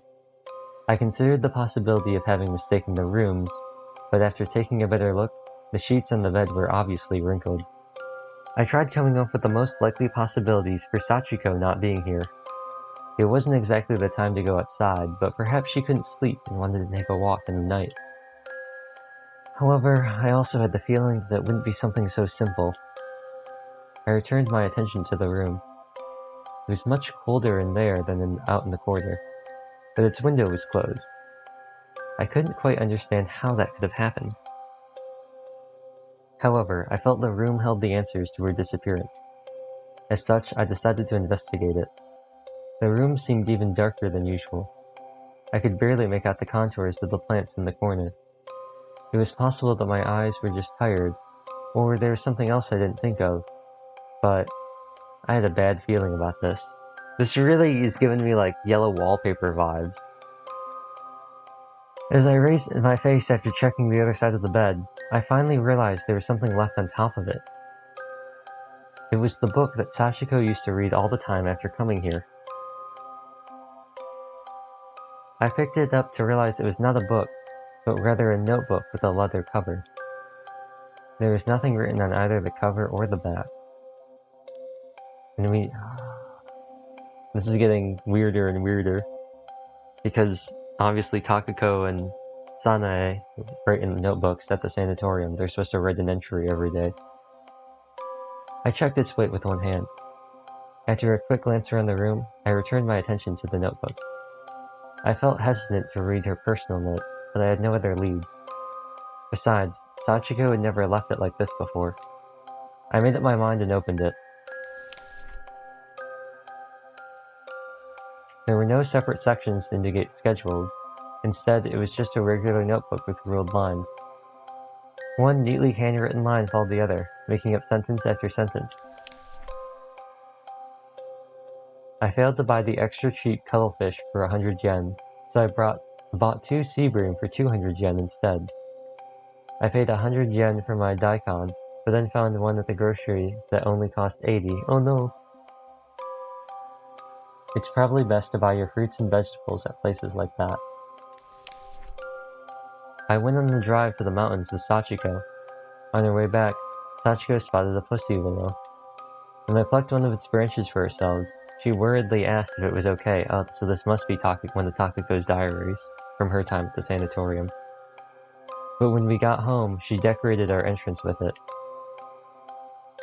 Sachiko's name came up, so I assumed this note was most likely written by Takiko. At first, the notes seemed to be mostly about cooking, but as they went on, I realized she was noting down every single detail with little to no consistency. The date on the first page was from a year ago, and the notes continued jumping ahead days, sometimes even weeks, until they suddenly ceased, leaving most of the notebook blank. Once again, yellow wallpaper.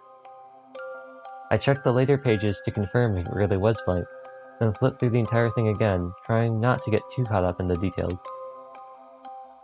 There was a point where the writing suddenly changed. It seemed like some of these were written by Sachiko. The room suddenly grew completely dark. Turning around, I noticed that the door had closed behind me. Thinking that Sachiko might have returned, I closed the notebook. But it wasn't anything anywhere near as nice. Game, don't do this to me! Don't do this to me! I'm taking out my ear, and I'll leave one ear, but I'll leave the one that has the mic in. As my eyes slowly grew used to the dark, I couldn't believe what I was seeing. It was a Yomi Bito. Oh.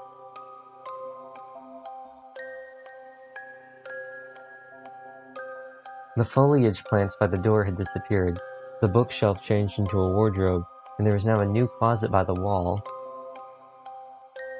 Before I knew it, I was standing in a completely unfamiliar room. I felt a bitter chill rise up my spine as I confirmed that the notebook in my hand hadn't changed. I turned around to see an unfamiliar bed with curtains. I pulled one of the curtains aside and looked at the bed. Is it a hospital? Well, the desk seems kind of weird for a hospital, but could it be a hospital? Takako was sleeping on her back, with Sachiko nestled against her. The very first scene we saw, the very beginning of the game? What was going on? Trying to keep up with this unexpected situation, I gave my surroundings another scrutinizing look. I started with Takako's face. My intuition told me this Takako wasn't exactly alive. Then I realized I'd missed something. The date on the first page of the notebook was last year. In other words, this notebook might contain a description of Takako's death. I wondered why I'd failed to realize that as soon as I saw the date. But then again, weirder things had been happening around me tonight. I couldn't blame my head for not being able to keep up. As I was organizing my thoughts, Sachiko slightly moved. Her eyelids slowly opened.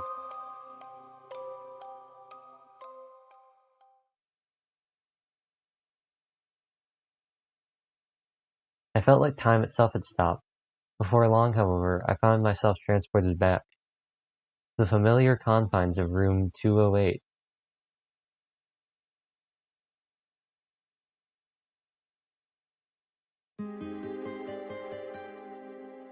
Bruh. I could never find this description again, but I'm like 99% sure I saw a game description for this that said something about, let's see, I'm gonna, Twitch has the,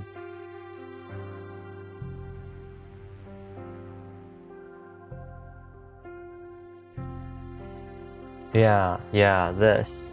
That really made me think of like something psych, because the description of the game says, SeaBed is a Yuri-themed mystery visual novel told through the perspectives of 3 separate characters.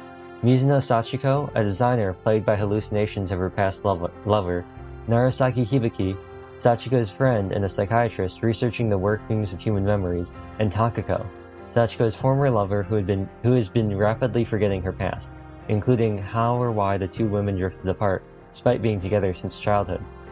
All three live in different worlds but seek the same goal, to separate truth from illusion, to make sense of their own lives. Which, of course, some of that's just like padding, the good old 30-second elevator pitch. But it's so wild. Also, somebody else was playing SeaBed before. Someone else was playing SeaBed? Even if it was only for 40 minutes? I'll have to check that out afterwards.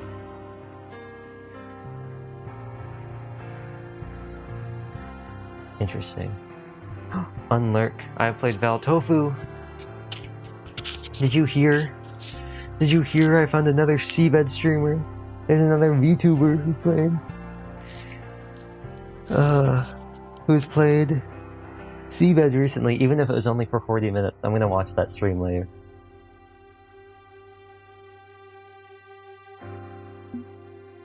In other words, I am extraordinarily confused.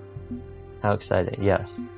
I am extraordinarily confused with what's happening right now.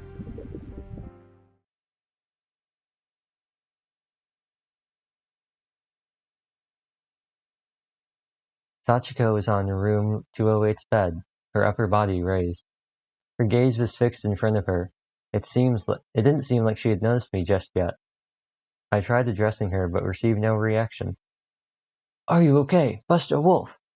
Upon drawing closer to the bed, I noticed she was soaked all over and shaking from the cold. Her face and her skin in general was paler than ever. I placed a hand on her bed. The thing was cold as ice. I called out her name and placed my hand on her shoulder. Can you tell who I am? Sachiko slowly looked up at me. As her eyes finally began to focus, she asked me, in a tone calm and natural, what I was doing here so late at night. I came over to see how you were doing. Are you feeling okay? I'm a bit cold. I gave her a nod. You seem to be freezing. I think you should take a hot bath.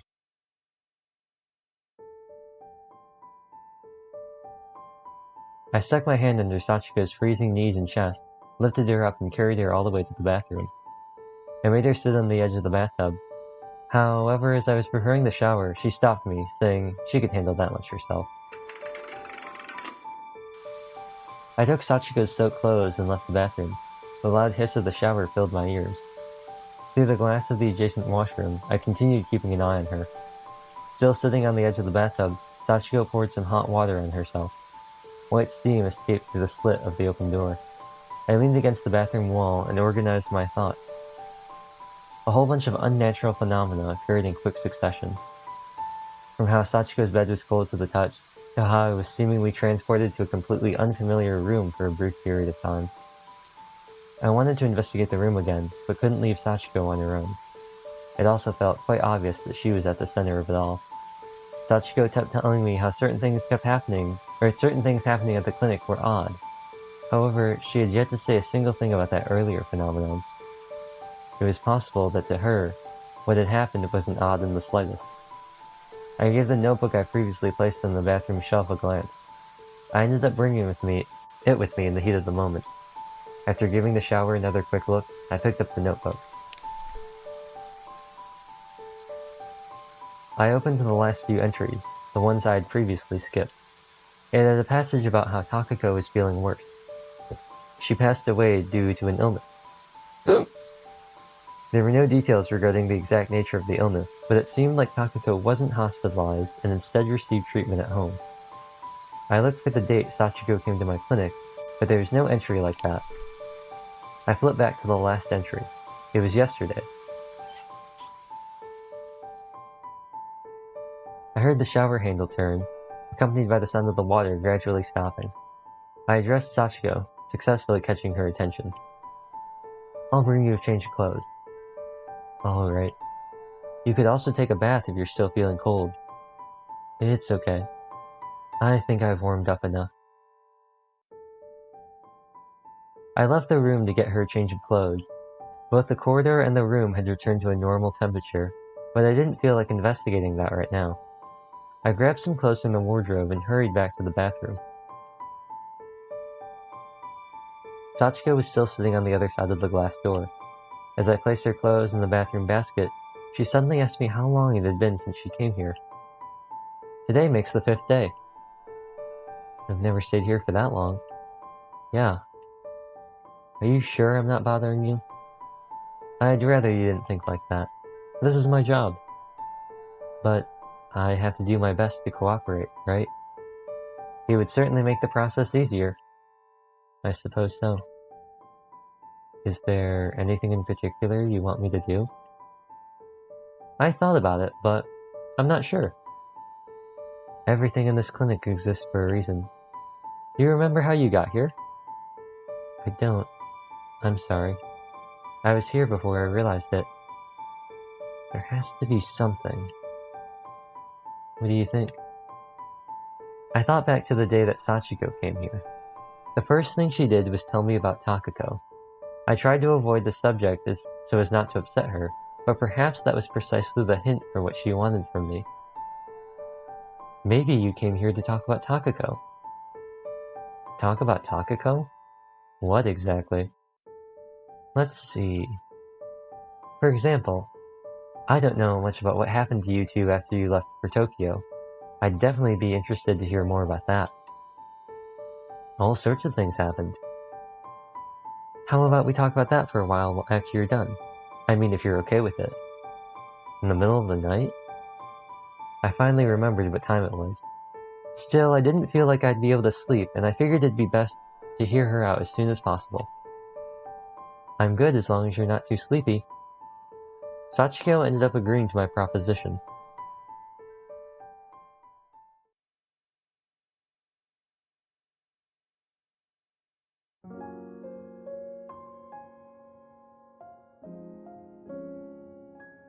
Sachiko finished her bath, got changed, and dried her hair in the room. In the meantime, I prepared some coffee and white chocolate for us to snack on. Sachiko sat down in her seat and began telling me about her memories of the past, starting from when they left our hometown, and about how they were originally employees of a particular company, about how they quit, about how they traveled to countless countries together. Sachiko summarized everything briefly, but with enough detail to give me a vivid picture of everything that happened. I went to a southern island with Takako quite a while back. That must have been the prologue, the very beginning. As we were gazing at the stars there, she said that nothing that happened would ever disappear. The same way we saw the lights of stars from hundreds of years ago in the night sky. Hello, Tacti. Hydrate and posture check.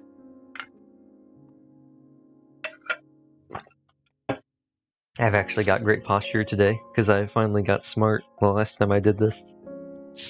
Hello there. Hello as well.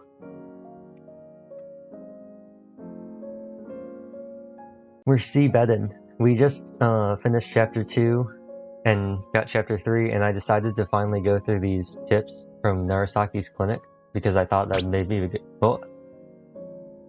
Why is it so delayed?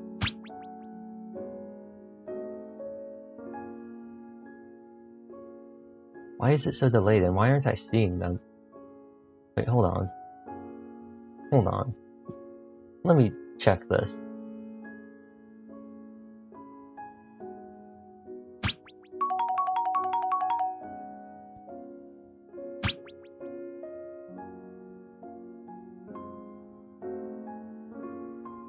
Why isn't the alert showing up? Hold on a second.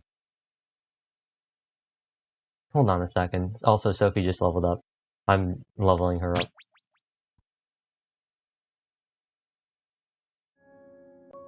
Why isn't the alert showing up? Hello?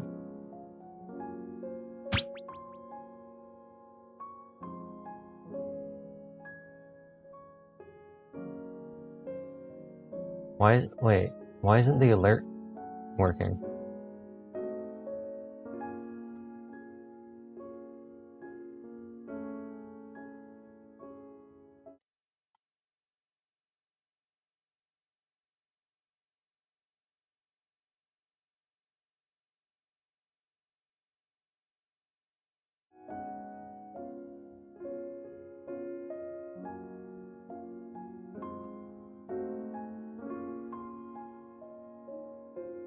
Why is it playing the sound? There we go. Why wasn't it playing this? Why was it playing the sound but not showing the alert? That's weird. The plot thickens. Anyway, as we were gazing at the stars there, she said that nothing that happened would ever disappear, the same way we still saw the light of stars from 100 years ago in the night sky. Airplanes in the night sky are like shooting stars. That the same sight would still be visible in real time on some faraway planet. I feel the same way. But if that's true, I wonder how far I'll be able to go without her. And no one knows. You remember her just fine, don't you? I hope so. Our conversation paused there as Sachiko took a sip of her coffee. She told me a large variety of stories, all of them were easy to understand. I heard about their plans for the future, the hurdles they ran into, and the ways they managed to overcome them. Her memories were clear and precise, like stories from a book. They all had roots, which connected to the trunk, and then the branches, ending in countless leaves and fruits, each a story on its own. As a result, I didn't merely listen, I saw what she had once seen. Perhaps I really did want to talk to someone about Takako. Sachiko placed the cup on the table. I agreed. I'm impressed. You were getting around even better than I thought. I can tell what you were thinking about us. Sachiko made a faint smile. I mean, I'm impressed you retained your free spirit even while working for a company. It wasn't exactly easy, but it wasn't too hard either. You were always smart, and Takako was always decisive in the first to act. I think you made quite a team. Takako is actually really smart herself, at least when it comes to ideas and inventiveness. You leave her to her devices for a couple minutes and she'll soon find something to amuse herself with. Even back in elementary school, she kept getting us involved in all sorts of stuff. Yeah, whether it's a game or a job, she never runs out of ideas. Compared to that, I was no better than a dry well. I only survived because she kept sharing her water with me. Takako may have chosen you because you knew how to put that water to use. Sachiko paused and focused her eyes on the top of the table. Perhaps Takako noticed your talent from the very beginning. She has a pretty good intuition, too. Sachiko took a bite of the chocolate, sipped her coffee, and let out a breath. Her movements were smooth and deliberate, giving her a somewhat refined air. It looked like she'd finally managed to relax a little. I wanted to share my memories with someone. Up until now, if I ever had doubts about something, all I had to do was ask Takako. But from now on, I had to start thinking for myself. But then, the memories we shared are too detailed and plentiful for one person. I'm not entirely sure I understand. Sachiko shook her head. I'm sorry. That was a poor choice of words. I myself didn't understand half of what I meant. I know you're trying to tell me something. It would have been better if I could have predicted it myself, but it's okay. Thank you. What? Sachiko made a gentle smile. However, seeing that made me somewhat sad. There would probably never appear another person in her life who could understand her from half a word. And I knew that the parts no one could understand would sooner or later disappear from one's mind. But at the very least, I can make sure to remember everything you tell me. The past won't change, even if I forget it. Memories and their loss is exactly what I'm researching. Memory is the key. You could say I'm a professional at not letting people forget things. I just want some weight off my shoulders. I brought my chair over to the bed and kept talking to Sachiko until she fell asleep. I summarized the highlights of my conversation with her on a memo pad. The clock had just struck 2 a.m.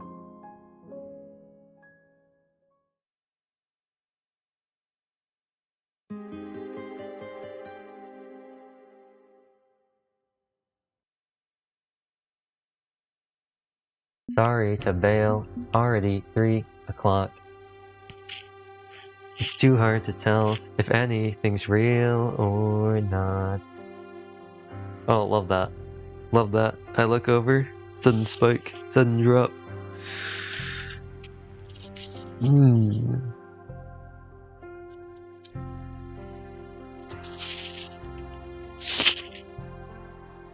We have one left. Should I just do it now?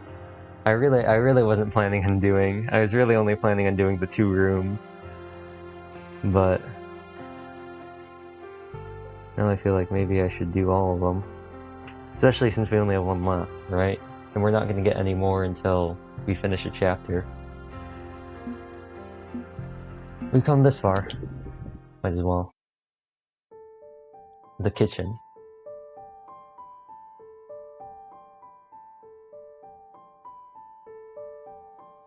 Complete silence descended upon the room as Sachiko fell asleep, almost as if time itself had stopped. I grabbed the notebook I found earlier and started reading it from the beginning. It felt a bit different after having heard Sachiko talk about those memories. Like it would lead me back to that cold, dark room. After reading through the entire notebook, I returned to the first page. This time I compared its contents with my own memos about what Sachiko had told me.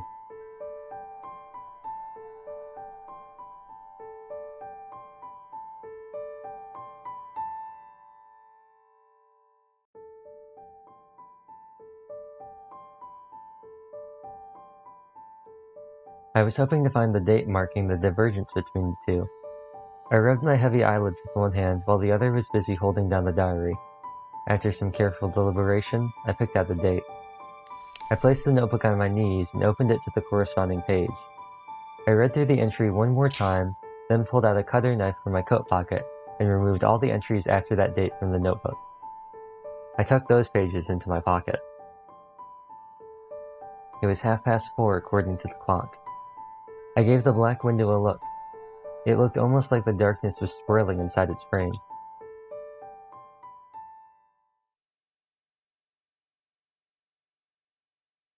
My arm slipped from the armrest, pulling me out of sleep. Sachiko slowly sat up in bed. Good morning. Good morning. After greeting me in a low voice, Sachiko looked at the clock. It was 12 o'clock. Hungry? Sachiko opened her mouth, then closed it again and nodded. We left the room together and continued to the kitchen. I looked for something in the fridge that could be eaten with little preparation. In the end, I pulled out some bread, pork chops, cheese, and salad, placing them all on the plate. I cleaned everything from the table, carried the chair from the corner of the room to it, and made Sachiko sit down. As I was filling our cups with freshly made coffee, Sachiko finally gave me a sober look. Did it go well yesterday? I did all that I could. Sitting down in my chair, I put some cheese and salad onto my bread and took a bite.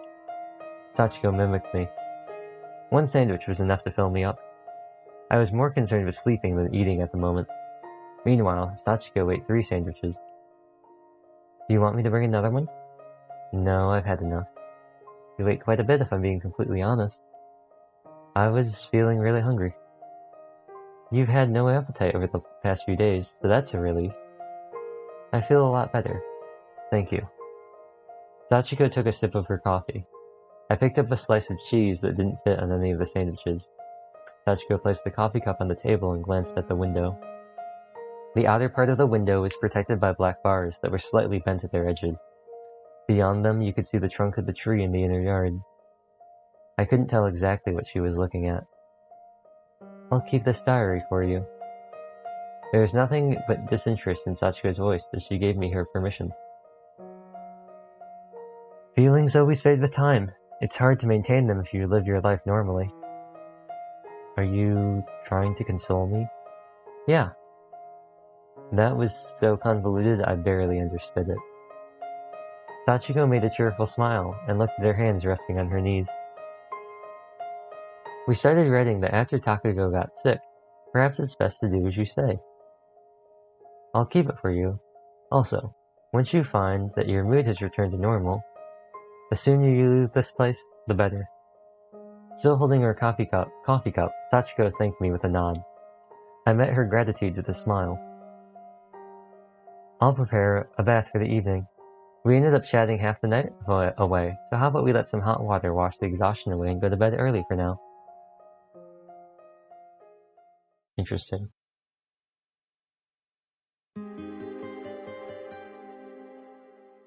And that's the end of kitchen. Right, there's nothing more? Nope. Nothing more so far. Oops, that's not what I wanted to do. Oh, that's not what I wanted to do. A sussy kitchen. A sussy kitchen. Wait, why can't I? Okay, there we go. I was like, why isn't the B button working?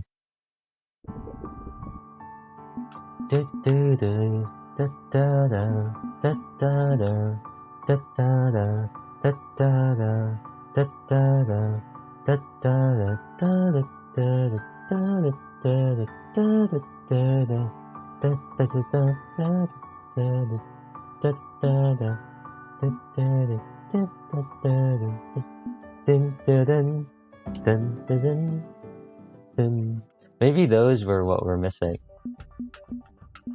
Oops, that is not what I meant to do. It did not move again. I am still just as confused as I was. The more I learn about this game, the more I play it. Neon sings SeaBed music stream. Nope, it's still not. I wonder what these are. Why I don't have these. And I got this. I have no idea why I have this. But it's the full body of Sachiko. And if you go into config, it's the same picture as the Sachiko, like, sidebar. Body pillow. The Sachiko Dakimakura. Hello. Hello? That was supposed to be Ayo and hello. We can listen to the SeaBed song from here too.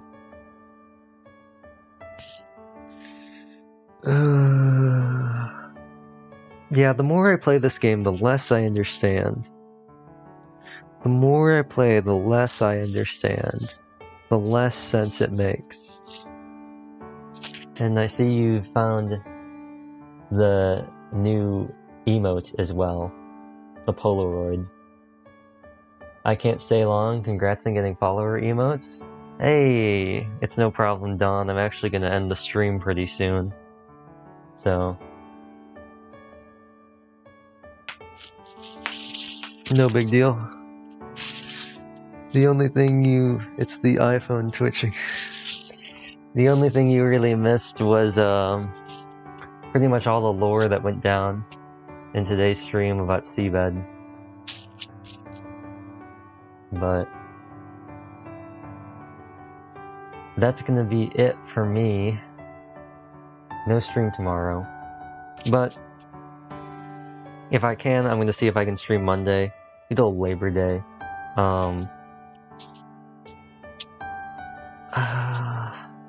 I kind of want to do Genshin, but at the same time, I kind of just want to do it all, like, off-screen. Depending on how much stuff I get done and how busy I am, I gotta make emotes, I want to edit some VODs, and I've got some assignments I need to do. So, depending on how that all shakes out, if I can, maybe I'll just, like, do a super long Genshin stream and try to just, like, blast through the Archon quest. I actually need to do the Children of Imanavanavanabazabazabah, because the last sections of Graven Innocence are locked behind completion of that world quest. So I need to do that. I haven't started it on stream, so I might just do that off screen. Since I didn't start any of it, I talked to Rana, and that was it. I haven't done anything else in the quest, so I might do that off screen. But the horror in this game, in room 208, is everything you need done? Yeah. I go back to it real quick.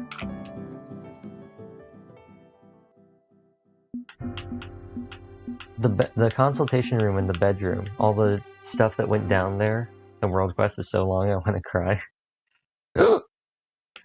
Everything that went down there, and the music. I don't know why I'm even going here. The music really made me like get like, oh no, I don't like horror. I don't like scary music. And Narasaki was like, kept going, I have a bad feeling about this. I have a bad feeling about this. And I was like, no, don't have a bad feeling about this. Don't have a bad feeling about this. I don't want that. I don't need that.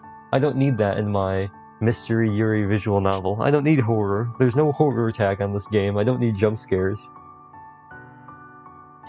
Luckily, it was just like normal paranormal stuff. But that then made me want to play Zenki Zero again. Because that game, it really, there are some parts of that game, I'm excited to play it again. I've said before, I say every time I talk about it, I'm excited to play it again with some new people watching. And the game just becomes SNAF. 5 NAF? NAF? Yeah. Like, I would,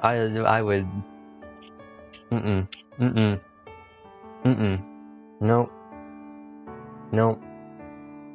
Not today, buddy. I'd close this game so fast. You'd have no commentary. I'd rip out these earbuds, the mic would be on the floor, and I would be like, looking out of the corner of my eye, being like, safe yet? Safe yet? But, anyway. Today marks the day of, Today marks the day of the first, like, Scuffed stream. The first, like, Scuffed stream with the Scuffed mic, like an actual mic. Freddy Fazbear on your screen, yes, how lovely? Yeah, not lovely. Not lovely. Not amazing. But today marks the first stream with this, like, kind of set up, like, backup mic.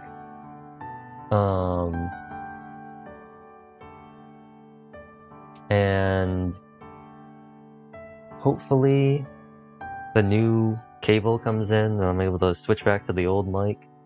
I briefly considered just buying a new mic, but at the end of the day, I don't really want to go through it all. Also, I don't have a place to put it. I don't want to buy a stand either, because I don't really know where I'd put the stand either. And a lot of people recommend condenser mics. I don't like condenser mics. Even this mic, this like earbud mic, picks up way too much noise. It picks up way too much ambient noise, and also is like very quiet in picking up my voice. So I don't know. And I dealt with a condenser mic during Danganronpa, during those couple streams with the XLR or whatever.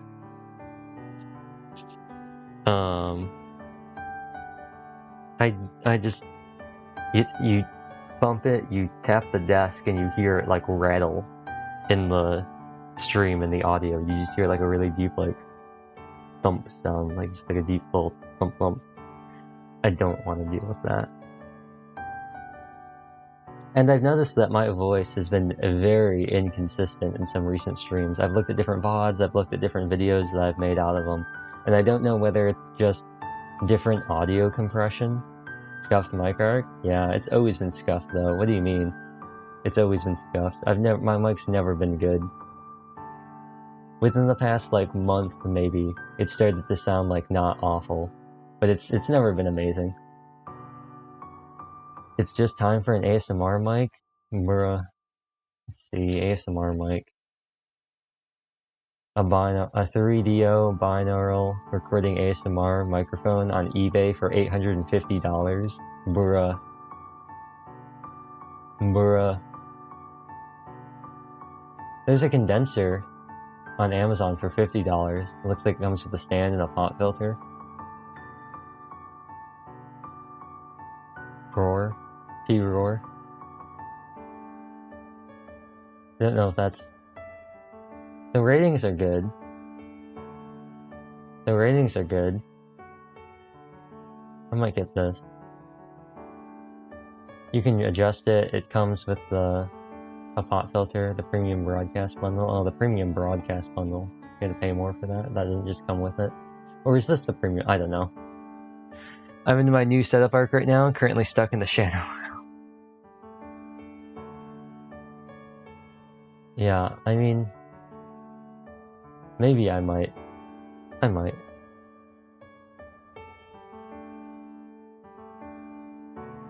Let's see. ASMR microphone.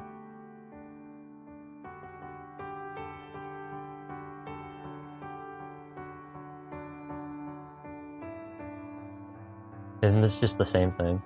Isn't this just the same thing? Gaming mic, podcast microphone. I mean, it's a $40. I spent way too much on my CPU cooler. Imagine having a CPU cooler. $40 for an ASMR mic? I don't know about that one.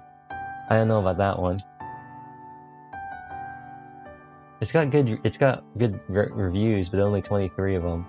This one's got slightly worse, but got 300. It's also got a lightning cable, so I can just slam it right into my phone, which is nice, and a Type-C, as well as a USB for desktop. All I could see Kazuha visuals on my PC, L on my part. Oh, is it so you wouldn't have a Papega? You wouldn't have like Papega graphics in Genshin?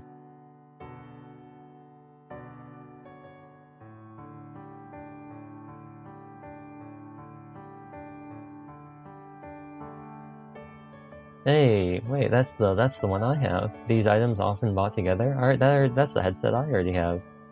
Amazon. What are you talking about? I already have that.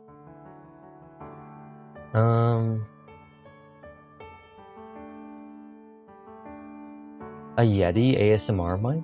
A Blue Yeti for ASMR? Really? And the AT2020 USB condenser for ASMR? Really? Those aren't ASMR mics. CPU fan screens?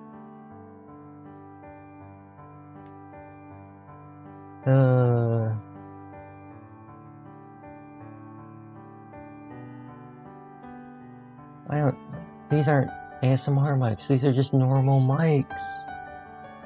You ballin', yeah. When will we get the Tofu, like, PC review? When will I do setup reviews? I'll become a reaction streamer. I'll become a streamer where I don't actually make content, chat makes all the content. The next Kraken? Oh, I figured. Like, I looked up CPU fan screen, and it's literally like the first thing that shows up. It's literally like the first thing that shows up.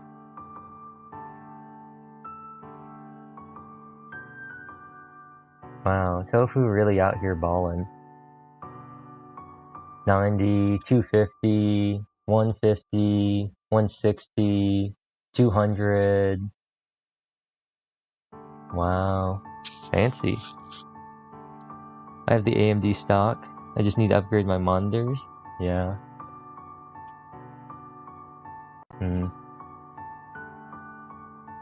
I'm not, I'm serious. And you're in serious? Oh no, not in dead. Just be me. Just run everything on a Papega computer. Yeah, Dawn and I can make it work, but anyone can do it. The thing, I don't ever want people saying, oh, stream, but I can, my computer's not good enough. Bro, if I can do it, like, anybody can do it.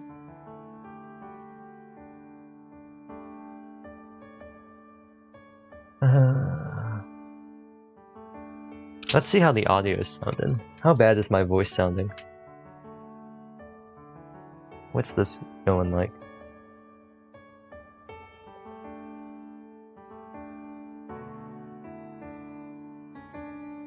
Oh, it's sounding very, like, muffly. It just sounds very muffly. That's what you get with $5 earbuds. Anyway, there is a lady, I think, who I saw playing SeaBed, not that I saw personally, but I'm already in so deep, oh no. When I looked up SeaBed, because I occasionally like to go to the SeaBed category on Twitch, there was somebody who played SeaBed a while ago, which is nice. Very cool. Very pog, some might say.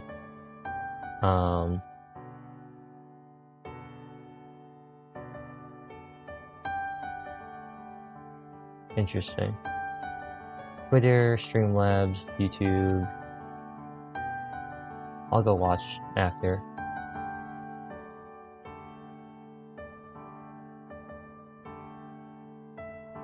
The schedule. The 31st was SeaBed. Nice. Good old SeaBed.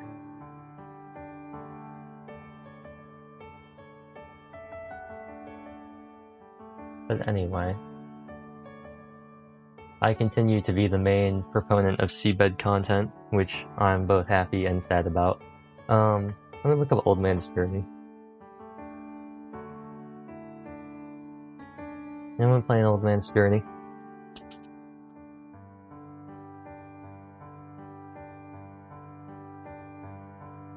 Jin-chan, me and the professor and summer vacation, the endless 7-day journey. Interesting. No, I want Old Man's Journey.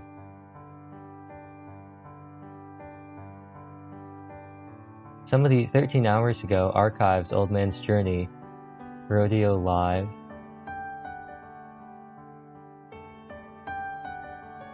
Interesting. People play it. It's definitely a game. It's got 1.2k followers though. More than SeaBed. SeaBed only has 26 followers. Which is kind of sad. World End's got 177. And I guess all my SeaBed VODs don't count as videos for SeaBed. But there are some people playing World End 2, it seems. Oh, what was that? Hydrate? Thank you. Thank you, Tofu.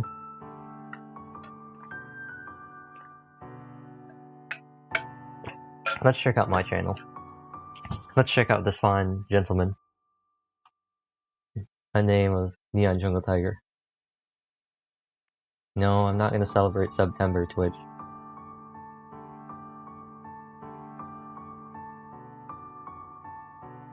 Oh, emote showcase. I need to change my emotes too, to now have my... I need to configure them.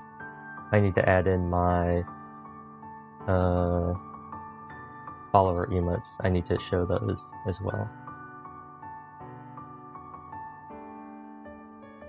Cool. So...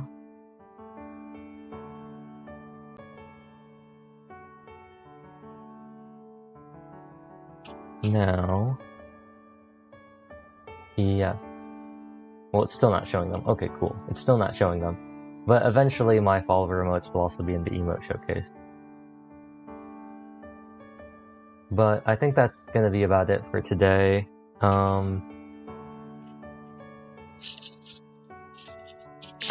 Any songs I want to play? Any songs I want to play instead of Jotunheim? I'm not too sure. I kind of want to play Town with an Ocean View again. But I've just done that, so maybe I won't. Every day. I only counted 4 hiccups. Oh, it was definitely more than that. It was definitely like, maybe like 13, but... And there were some fake hiccups in there too. Every day, you're saying the things that I want you to say. Make it 6. There's a pain in my heart and it won't go away. Now I know falling deep. Is that what they say? 'Cause I need you here with me every day. You're saying things that I want you to say. There's a pain in my heart and it won't go away. Now I know falling deep. Can I tell you something just between you and me? Oh, you can't hear this.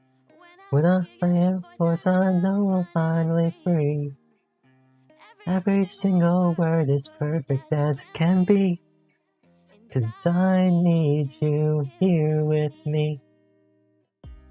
Something, something, something, know that I'll never fall. Something, something, something, ain't nothing at all.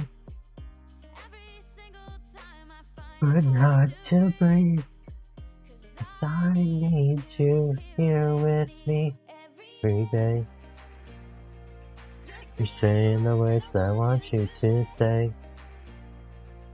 I'm gonna keep scrolling through our playlists and see if I can find a good song to play for the ending song. Da da da. Da da da da da da da da da da. Okay, I found it. I found the song. I figured out which song we're gonna do. There's a really good one. There's a really good one that I think kind of fits with what happened in the stream and what happened in like the story.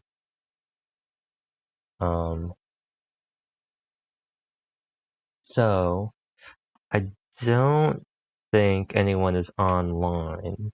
I did not see anyone live in my followers left. Never gonna give you up. Do do do do do do do do do do. Do do do do do do do do do. We're no strangers to love. You know the rules, and so do I. I already did that once though in SeaBed. I already did that once.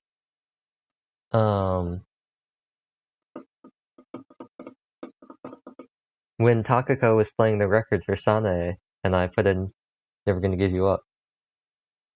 But no, I do have an actual song. So with that, I didn't see anyone live to raid.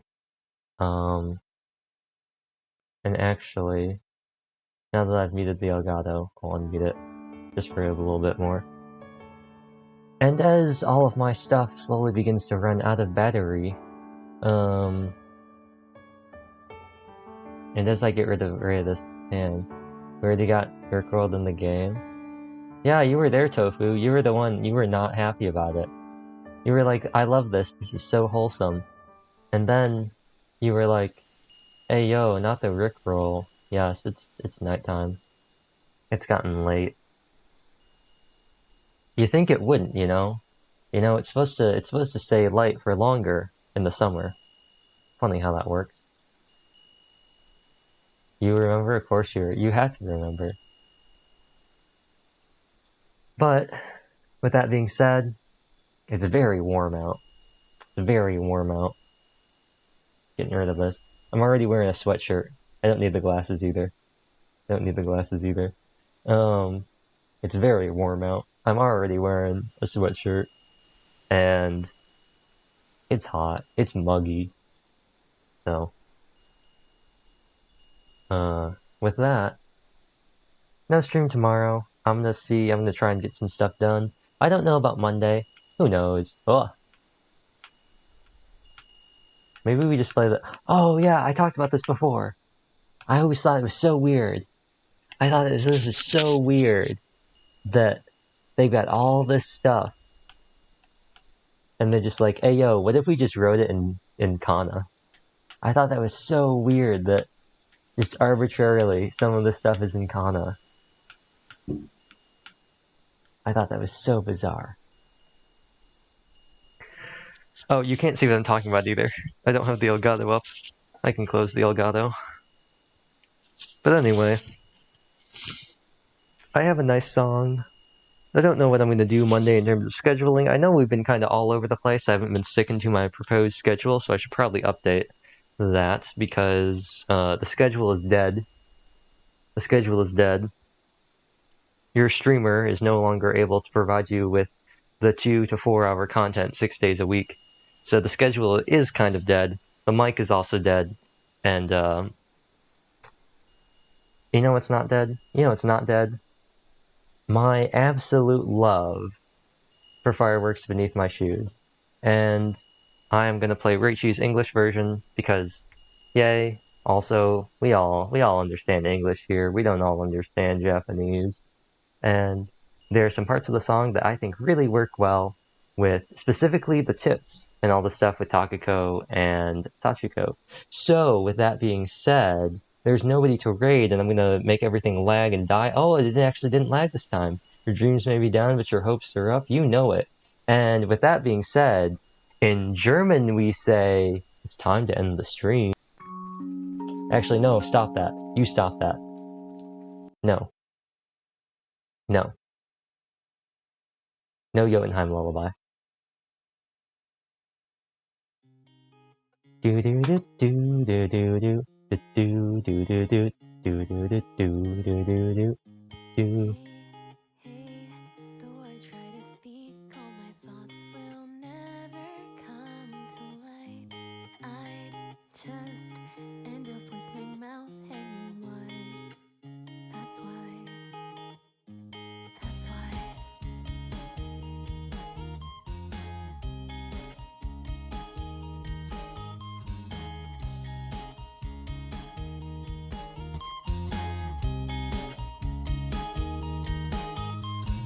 Hey, even in the silence, I know exactly what you mean. Eyes say all we really need to, it seems.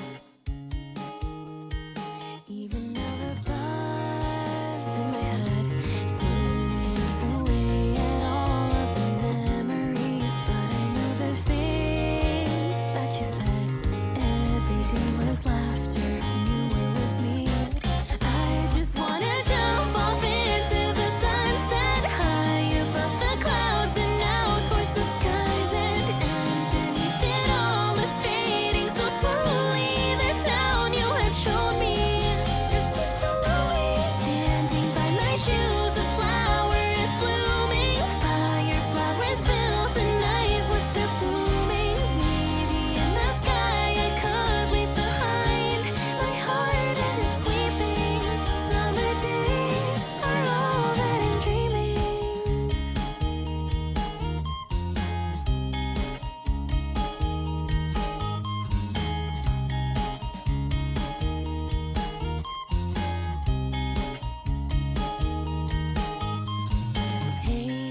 Hey, is there any way I could start to think the way you do? Hey, wouldn't it be great if I could? Calm, rest, they don't mean a thing. All my worries won't just disappear. That said, shimmer in the skyline is clear. Everything I've eaten away came at the expense of somebody else's life. Even then I can't. Also, I forgot. I was gonna mention this and then I forgot. Thank you for the sub again, Miko. I was gonna say that and then it completely skipped my mind as I was getting ready to pull up the song. So that's the real end. I'll start the music and mute again. Find my place, dreaming of the night hawk that's high in the sky. I just wanna dance away in the sunrise. If I could, I know I'd wish to the night sky. Over time you faded far from my sight, but my eyes won't forget you. They just don't want to. Underneath it all, the flowers are crying. Fireflowers ringing out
just wanna